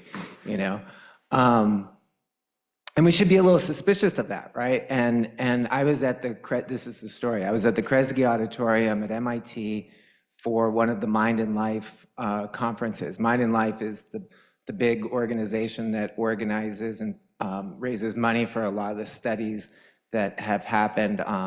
And these conferences were where they showcased a lot of the results, and the Dalai Lama would come, and there'd be all these scientists kind of gushing about this experiment they did, and it's like really different from what they normally do, And so whenever one would come up and present, there would just be this very like relieved, scientist who's like, wow, this is kind of like what I got into this for, like this is really exciting stuff.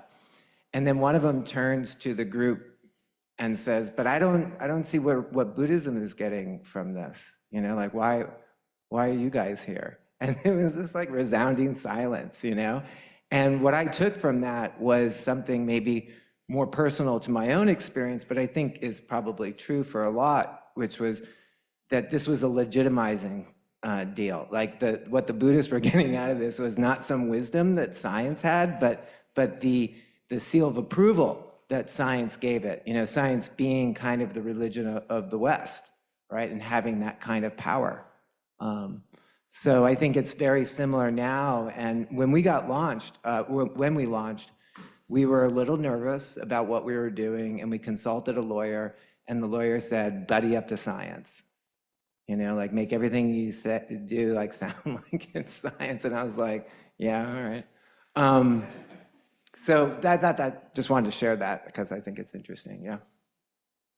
Yeah, I think I think of science and religion almost as sort of parallel to power and love. Science is about replicability, and if we can replicate, we can control, and if we can control, then we start to gain power. But what are we using that power for? Is like the biggest question. And religion has to do with who are we ultimately, and then creating cultures around that. And I think when we understand who we are ultimately, that is the pretext for love. So I think ideally these forces come together. And I'm reminded of this comedian who made this amazing joke. I'll probably butcher it because I'm not a comedian, but I'll try to convey the essence. He says something like, there's two types of people out in the world. There's like the people who are God people. And those people say like, we came from this amazing creator. And then there's people who are the nothing people. And they're like, we came from nothing. And then he goes, if your nothing spontaneously erupts into a universe, that's a pretty magical nothing. And then he says like the nothing people, they'll say like, yeah, when you die, you just go back to nothing. He goes, so you're saying you merge with your creator? That's heaven, bitch. So it's just really funny. Like, he's showing that these two worldviews are very similar, and they're not mutually incompatible at all. We're actually talking about the same thing a lot of the time. I think scientists just need sometimes a deeper inquiry or some sort of guide, facilitating plant to take them sort of beyond just the inquiry of how do we gain more control or gain more power. And just briefly, since we're using the term science and religion, let's remember there is no singular thing called science. It's this vast human behavior of different endeavors, just like there's no singular thing called religion. It's also a vast human endeavor of all people behaving in all kinds of ways across space and time. So it's kind of hard to generalize. Yeah, I appreciate that. So I want to ask one more question, and then we can open it up to people in the room or also online having questions.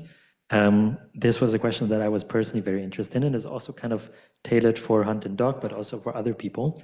And it was kind of, what do you do when people, maybe has it even happened to you that people in your ceremony start having experiences outside of your particular faith? So for example, a Christian experiencing Buddha nature or a Buddhist having a vision of Christ, and how do you deal with that? Do you try to kind of pull them back into like how might I interpret that from a Christian perspective? And I think like pulling that back in sounds a little bit harsh, but it's maybe something like, how can you, like, maybe especially if they are Christian, let's say, like, how can you make it understandable for them what they experienced?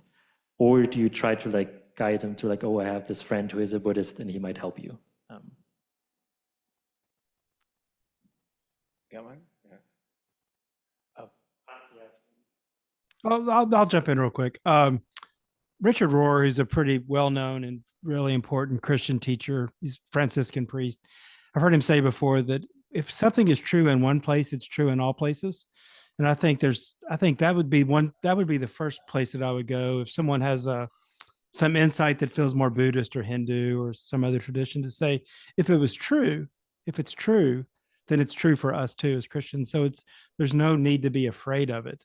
Thich Nhat Hanh's book, Living Buddha, Living Christ, was a very important book for me in my early 20s. I was really looking for something more contemplative and just wasn't finding it in Christianity, and read that book. And in that book, he says, if you can go back to your own tradition, it's all there. So I just, I've learned I'm a better Christian because of Buddhism, and because of my Jewish and Muslim friends, I'm a better Christian.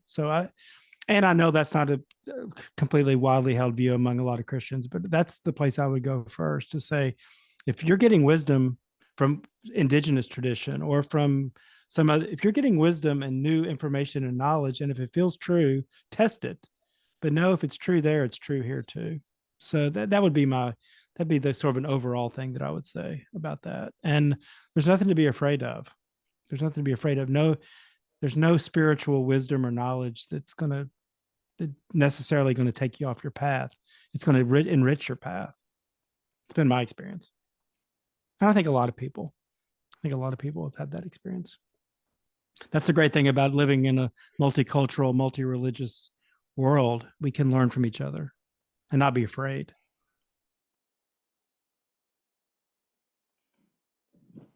You mentioned the Good Friday experiment, and that's a really important moment in experimental mysticism in this country. And one of my favorite parts of that experiment is when the guy runs out into Commonwealth Avenue yelling, Jesus is here, and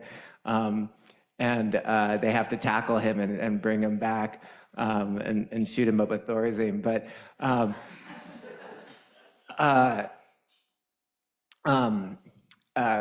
what was I going to say? Oh yeah, so he was obviously having this sort of like very powerful Christian experience in the context of a psychedelic and ceremony. And what we do is a very specific practice in our retreats, is a very specific practice called Vajrasattva, which is called deity yoga, and it's a purification practice. And what makes it work, in addition to doing it every day for 6 to 8 weeks before the psychedelic experience, is assimilating it into a milieu that is familiar and functional. So one of the things that has been really kind of like a surprising side effect of becoming heterodox Buddhists by calling ourselves psychedelic Buddhists, right? Heterodox meaning like we're going to disagree on that fifth precept about intoxicants, is that it's liberated us to rethink, not reinvent, but just have a bit more flexibility around some of these practices. Because as a culture in America, as a Buddhist culture, we're still very much in the assimilation phase where we're really worried about doing it wrong.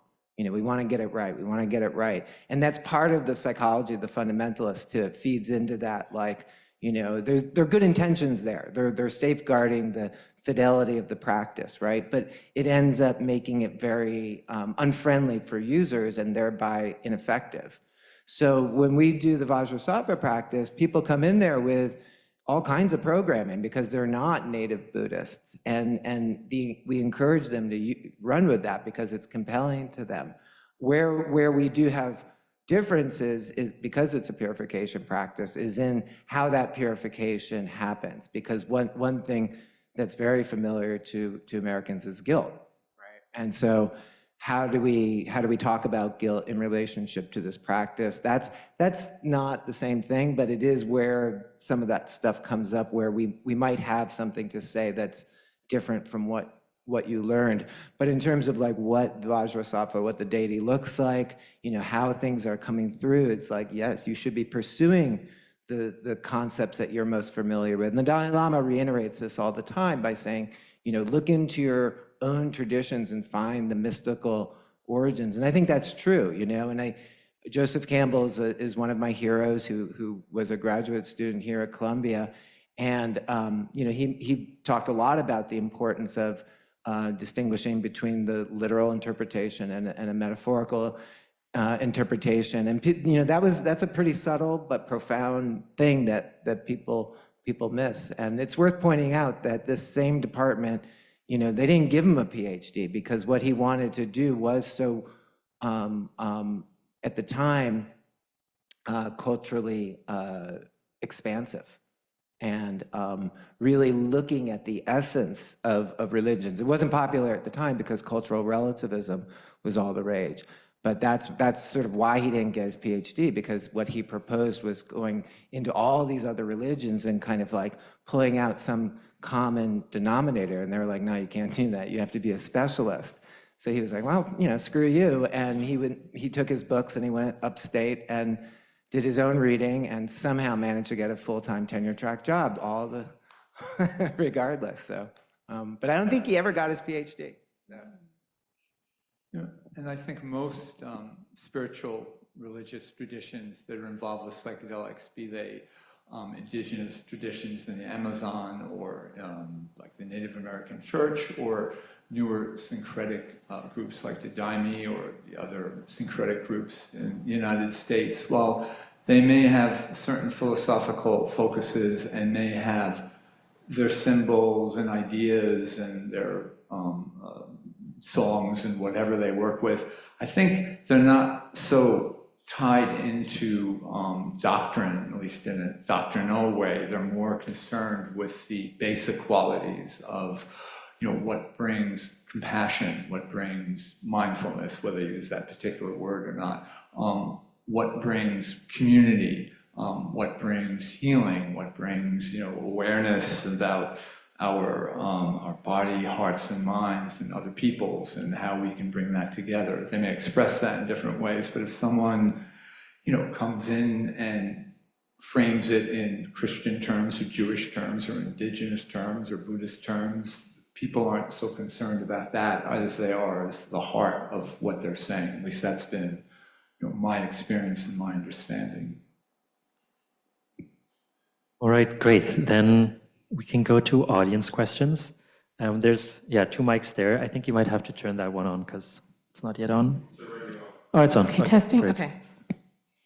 Yeah, so thank you all so much for this presentation. Thank you for having this panel. This was amazing. I'm so glad. I came here by chance, but I was meant to be here because I think this work is so important. And Sochi, I'm so glad that you are here, because one of the things that I did notice is the lack of diversity on the panel. You know, we have all of these white men and we have one indigenous woman. There are two books, Food of the Gods and Cosmic Serpent. And they talk about how important it is to go back to the source of where these plants are indigenous to. So science, yes. Important, yes. It adds the certification, yes. And there's also something that's lost, because I went to I saw the Johns Hopkins psilocybin study, and when I contacted them, they said that they were using synthetic forms of the plant medicine. I was going to say drugs, but no, plant medicine, right? So there is something that's lost, and I went on a journey once, and the journey that I went on was with a person who's American, and she was playing the drum sounds and a chant from her iPhone, right? And just like how, you know, you did your steps right here for us, it's like there comes a point where a lot of this is coming now second, third-hand information. And from what it is that I'm hearing, the original shamans were female.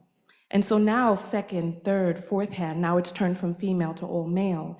And so I guess my question is, if I want to go on an authentic journey, because one of the things I've seen is that the journeys have been gentrified, that when I want to go on a journey, that there's now a European American or somebody that this message is now twice, thrice, thrice translated through, and we've lost the original connection. So if I want to go on a journey with the people who know exactly how to mix it according to their native land, and they have the people who are doing their chants and their dance work there, how do I, from America, how do I find the authentic, la auténtica?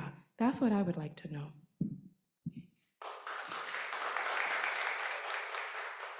So yeah, there's a couple layers there. First, I want to acknowledge the basic fact of what you're saying. For instance, I talked about the Santo Daime founded by a black man, but if you look at most of the Santo Daime groups in the world, they tend to be, you know, pretty white because of the way, you know, things unfolded.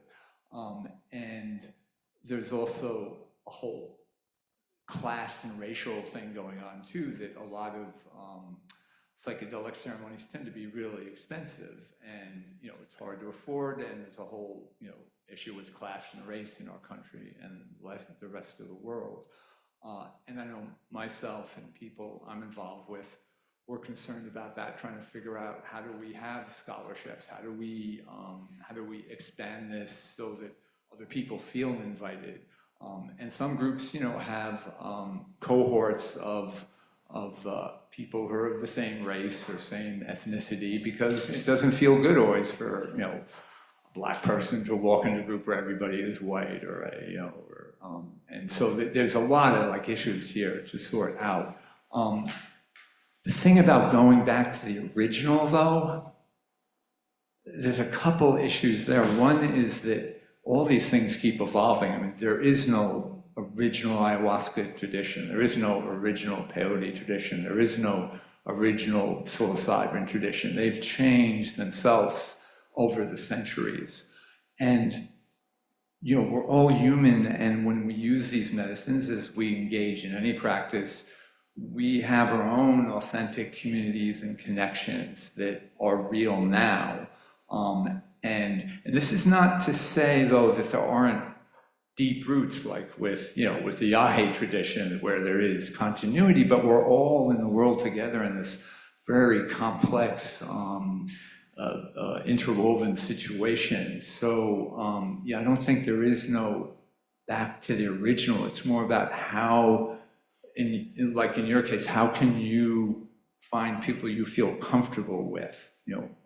And so that's an important thing. And there's one last twist too, is that with the use of psychedelics in the United States and in the West, it isn't just a question of the plants. It's, you know, one of the most important substances was LSD, and that was kind of stumbled on in the scientific community, although it had its roots in the European medicine plant tradition with ergot.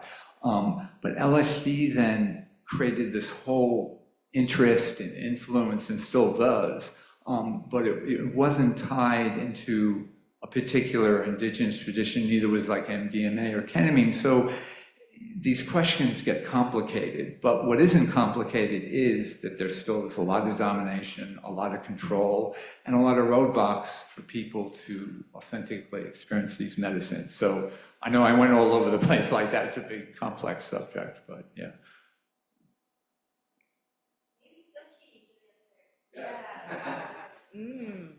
I know that's right.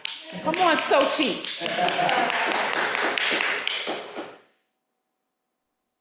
Thank you.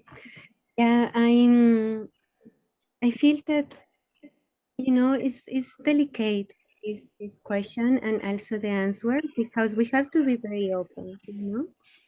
It's something very important. So our people have this wisdom, and how you can support, for the keepers of the wisdom, and also in the same time, how we have the responsibility for be open and teach to the others that want to learn.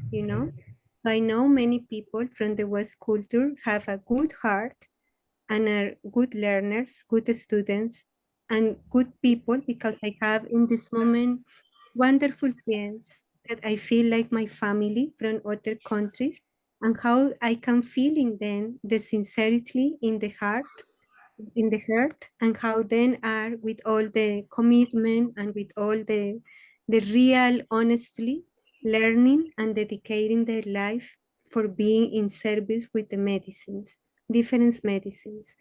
So I feel we don't need to be again like with the doors closed for say, oh no, that people can't share the medicine. It's how we have the big responsibility for teach in the right way, and how is more providers, more servers of the medicine in the world, is more and more opportunities and more hope. But that when we are doing in the good way, with honesty, not with ambition. The medicine not is for create money. The healing don't means equal money, or how we can be rich people because we are working with wisdom. The wisdom don't have price. We can't buy the wisdom, never, you know? And how we can be with honestly always with that. For example, for me, always I say to them, I'll throw the last time sharing with different people from other countries. I always say, okay, you invite me, and I know I have this opportunity for go or for work, but I don't want to create a dependence or a relationship only because it's how many you can pay me. And with that, I am always honest. So it's okay in the way that the people can retribute is open, because I do the same work for a foreign person or for my neighbor, that can pay to me with plantains or with food, with rice, with whatever. And we have to be in the same way with the same service. That don't mean how many you can pay is the service. Never. The quality is the same because we are working with wisdom, and the wisdom is the most sacred essence, and we can't negotiate with the wisdom. That is important. And we have to understand that West culture and our culture, because the money is between in all this process, and not only for healing centers, also in tribes. The money is a situation, and we can lose our values because we are thinking only in that. We have to recognize everyone have necessities. We have to work, but how we can be in balance with that. And it's like the third speaker were talking, in how it's expensive the price if you want to join in a healing session. So what means that? That only the people that have resources have the right for have healing? That don't have sense. And so we need to be more open with that. So I think it's important be open because some people like you, I didn't see you because you are behind the camera, but I was imagining you. I'll throw the voice, but some people like you want to join in a ancestral experience or more natural experience. When you are ready, you find the person, you find the space, and we can meet, and with the right person, you can meet in the right time. And other people are needing the other scenarios, like clinics, like in a room, like with other conditions. And we have to be open for that because other people deserve that as well. So how we can be always cleaning more our judgment and understanding, okay, for some people can travel, for example, and come to visit in the jungle and come to visit communities, but other people no. And the people that is more like, how do you say, conservador, like the older people or the people that prefer being, in the city and always in the same place, they need other things. But I think the most important is how we can clean also the ambition in all the healings process, So everyone deserves living abundance. We deserve that. But what is the abundance? You know? And so I think that is important. And one thing that I wanted to share, and I don't want to lose that idea, is one is before the other question, but I was translating. It's about the religion, and I remember one elder chair in one circle. One night he said, "Each religion is a gem in the necklace of the divinity." And I was listening that, and I was understanding. Yes, we are around of the divine with all our difference, with all our knowledge, but we are in the same frequency, around in the same frequency. So all the experience that we have are from the universal, and we need to heal all the separations that we have in the concepts, in the thoughts, in the cultures. We divide everything. Our continent was only one America, now is divided in three parts, and the world is in division, in the continents, in everything is in division. For that, we are with more vulnerability, So we need to be again in unity. We have division in how the people trust in Jesus, and the other trust in the Virgin, and the other in the sun, and the other in the plants. But everything is together, and all that frequencies are the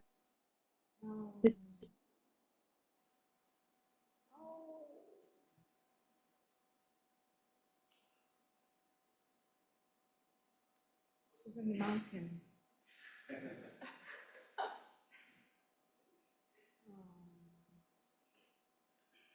Sochi, we lost you. We lost your connection, Sochi. But thank you so much for that, what I did here.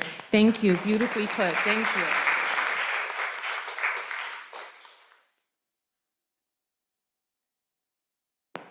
Sorry we lost you, Sochi. And thank you for your question. What was your name? Tanya, thank you. And appreciate what you brought up. There's a lack of diversity besides Sochi on this panel. I appreciate you naming that. On a short level, just also in response to what Shoshi was saying about it's not always about money and transactions, it's much more communal in a lot of the non-Western global South traditions. And on a practical level, in response to your excellent question, I would say it's about building community-based ownership and governance models that more easily facilitate relationships being formed with different communities, because in the West, as you know, it's very individualistic, focused on profit, and it's maybe intertied with all of the problems of lack of diversity and all patriarchy and etc. Oh, so she's back.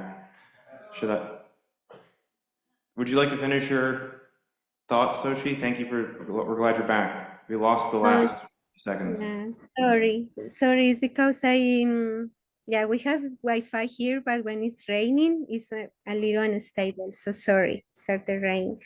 But no, only I want to say that is how we can be with more unity and yeah, and we are doing that now. So thank you so much. Mm. We should re-clap for her so you can hear it this time.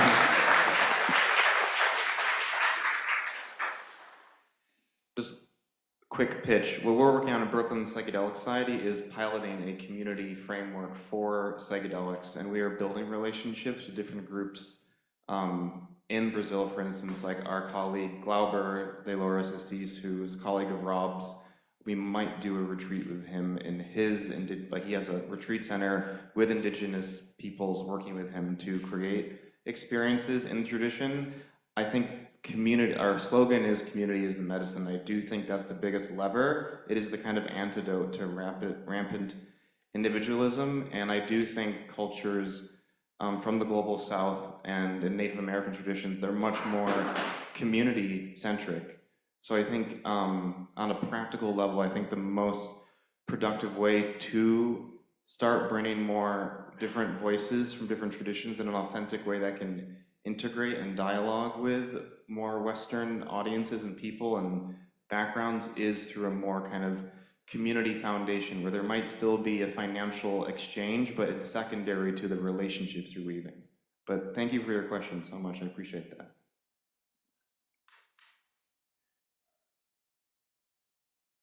Yeah, thank you for the question. And I think in some way it's a question of accessibility. Like, how do we actually access these diverse offerings? And then legality comes up.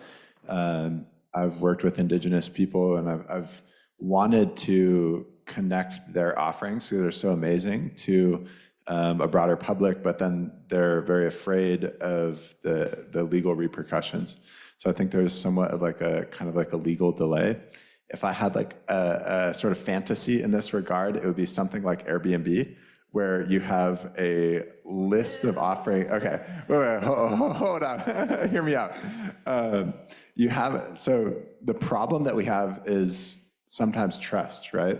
How do we build trust? So I've traveled, I went to Gabon and did initiation with Iboga and Gabon for a month and traveled around a lot of the world. And in those places, people will take advantage of this same impulse and desire that you have to connect with a local culture. For example, in 5-MeO DMT facilitation, there was a really big scandal of basically a group in Mexico who proposed that they were the original holders of 5-MeO DMT. They marketed that widely, and there is no culture. It was discovered in the 60s. So basically, a group of people abused this possibility to say we are the indigenous local people holding this tradition, and they weren't, and they facilitated quite recklessly with high doses as well. Same thing happens in the Amazon in different places. If you're not careful, like people will take advantage of this desire who aren't really adept facilitators. So we need systems that ensure quality and trust. I go to Airbnb as an Airbnb host there. I'm accountable to people's direct reviews, right? So what doesn't happen in the psychedelic world right now is accountability to somebody's direct experience. You can have somebody be raped in ceremony, and that will just never come back. It's out in the jungle or somewhere, and that's then covered up. You don't have an accountability or that directly coming back to some sort of system, right? So it's a tricky balance of systems, accountability, access, trust, legality. Like all of those things are feeding in. I think that collective work we're doing, like from indigenous wisdom, there's so much wisdom about working with the plants directly and the teachings over the years. And then from Western culture, there's I don't know if I want to call it wisdom, but there's maybe knowledge in terms of systems and how do we create systems. So I think this, like, ideally you have a merging of systems, but with quality, with love. And yeah, so I hope that emerges over time. Airbnb's great too, I love it.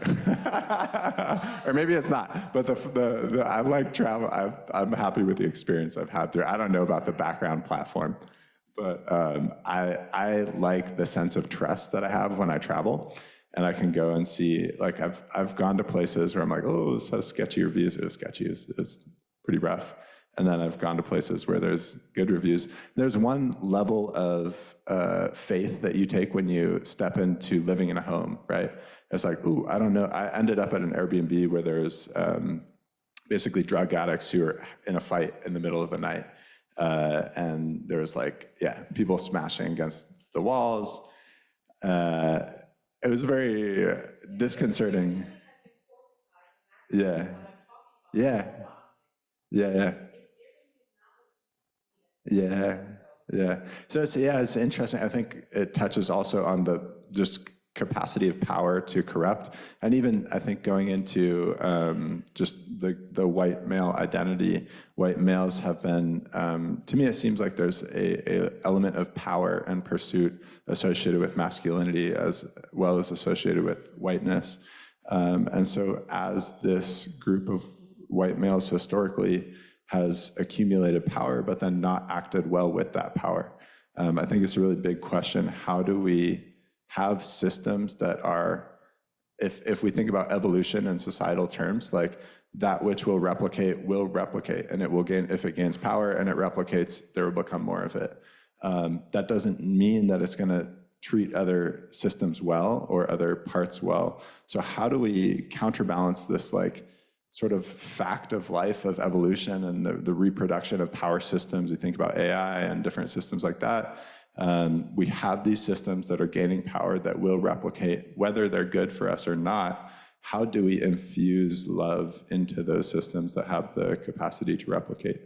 And hopefully we can collaborate, I guess, in that enterprise.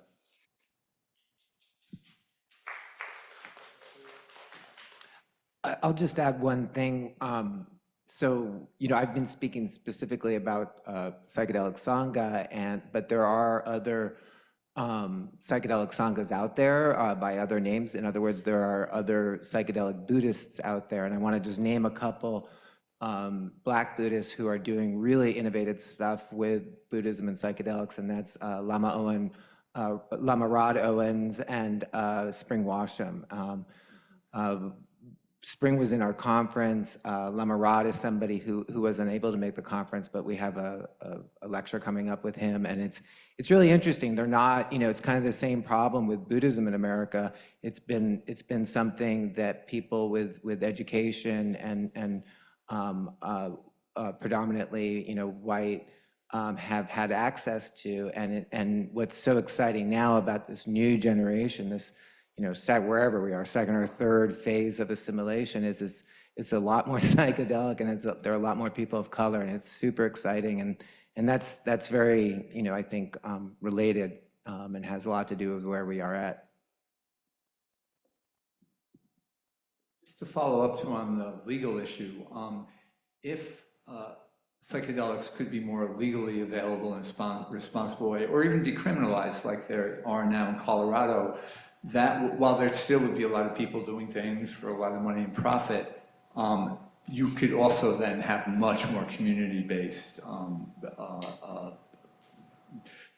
groups that are just using them as they want to use them across, where it wouldn't be about privilege. And in fact, in Colorado now, in the new law there, you can, groups can share amongst each other. They can't sell them, but they can share. And so that cuts out the profit motive, and it allows more people to be part of it and figure out how they want to use these things. So that's why the legal aspect, one of the reasons the legal aspect is so important. There's also a wonderful Black Buddhist teacher, Vimala Sara. She's in the Theravadan tradition. I just met her recently. She's fantastic. And yeah, so I'd like to actually talk to you more about that after this.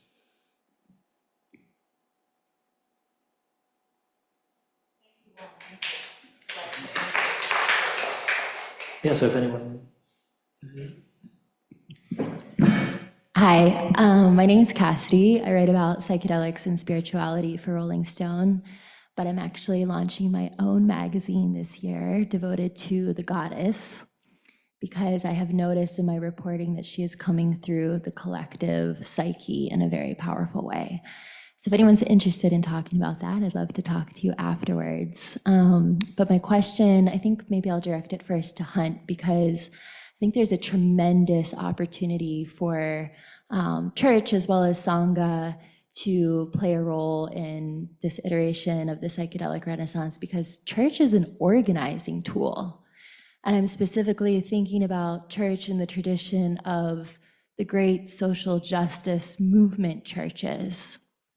And we have so many collective action problems. Psychedelics are not just a tool for individual healing, they're a tool for collective healing. I'm thinking specifically about the planet, but so many other things. And so, do you see opportunities for a psychedelic church revolutionary movement to happen? Are there things that are already happening around activism? Because something I heard you say is that, you know, the point is to be a million Christs in the world. And so how are we doing that? Yeah, thanks, Cassie. I think I hear that I hear so much, and people I talk to talking about the divine feminine. It's just it comes up so often, and for people that don't have a Christian background or have a vague Christian background, figures like Mary Magdalene, Mary the mother of Jesus, are really profoundly present in a lot of psychedelic experiences for people that aren't even necessarily practicing Christians. So it does seem to be something trying to break through. It just seems that way to me so much. And I've had sort of my own, and I think you're right about social movement. The church, when it really is connected, and this is the white church often is the problem. I mean, I think Martin Luther King certainly experienced that in his work, that it's the white church that is slow to act and is always trying to maintain its own privilege. And the privilege, we've got to really address that. But the civil rights movement, as an example, or in some ways even the environmental movement, there's very much a lot of religious interest now, Christian interest in that. And if we can get religion, Christianity, because that's what I am, organized, we can do amazing things. And it's also being organized right now in the culture to do really detrimental things. I mean, that's easy to see right now, what organized Christianity is doing to destroy the environment, to dominate women, to demonize people of color. I mean, everything, so much is happening right now has a religious organizing principle to it. And we can organize into the light as well. And I think that's so important. That's really what I want. That's what I want to be a part of. And these making these relationships across religious backgrounds, across gender, across geography and social location is really, that is the work of the gospel, to use Christian language. That is the work of Jesus, is to break down these barriers. And if the church could ever get its shit together on that, we could be a source of profound transformation. So, you know, it's, yeah. So that's what these kind of conversations, for us to come to each other with an open heart and an open mind, and to see the places of connection and shared interest, and just what we've been doing today, and to acknowledge our own privilege. I mean, the privilege that I have has allowed me to be in this space. I got to be in a Hopkins study. I'm 60 years old. I'm white. I'm educated. It gives me a lot of privilege, and with that privilege comes a lot of responsibility, which all of us on this panel are doing in our own ways to break these barriers down. So we've got to be honest about it, and we've got to hold each other accountable. And religion can do that. Religion can be a part of the cohesion, as long as we don't think as long as Christians, for example, don't think we have all the answers, and to be curious. We've lost our sense of curiosity. So much is possible, so much good is possible, and so much harm is possible. And I want to try to continue to move into the light and to move into the possibility for a future that I think we can build together. I think psychedelics can be a part of it. Psychedelics as the way to expand our consciousness and open us up to deep healing ourselves, so that we can be part of the healing of the world. That's the goal of all religions. So thank you for that question, Cassidy. End of sermon. Thanks.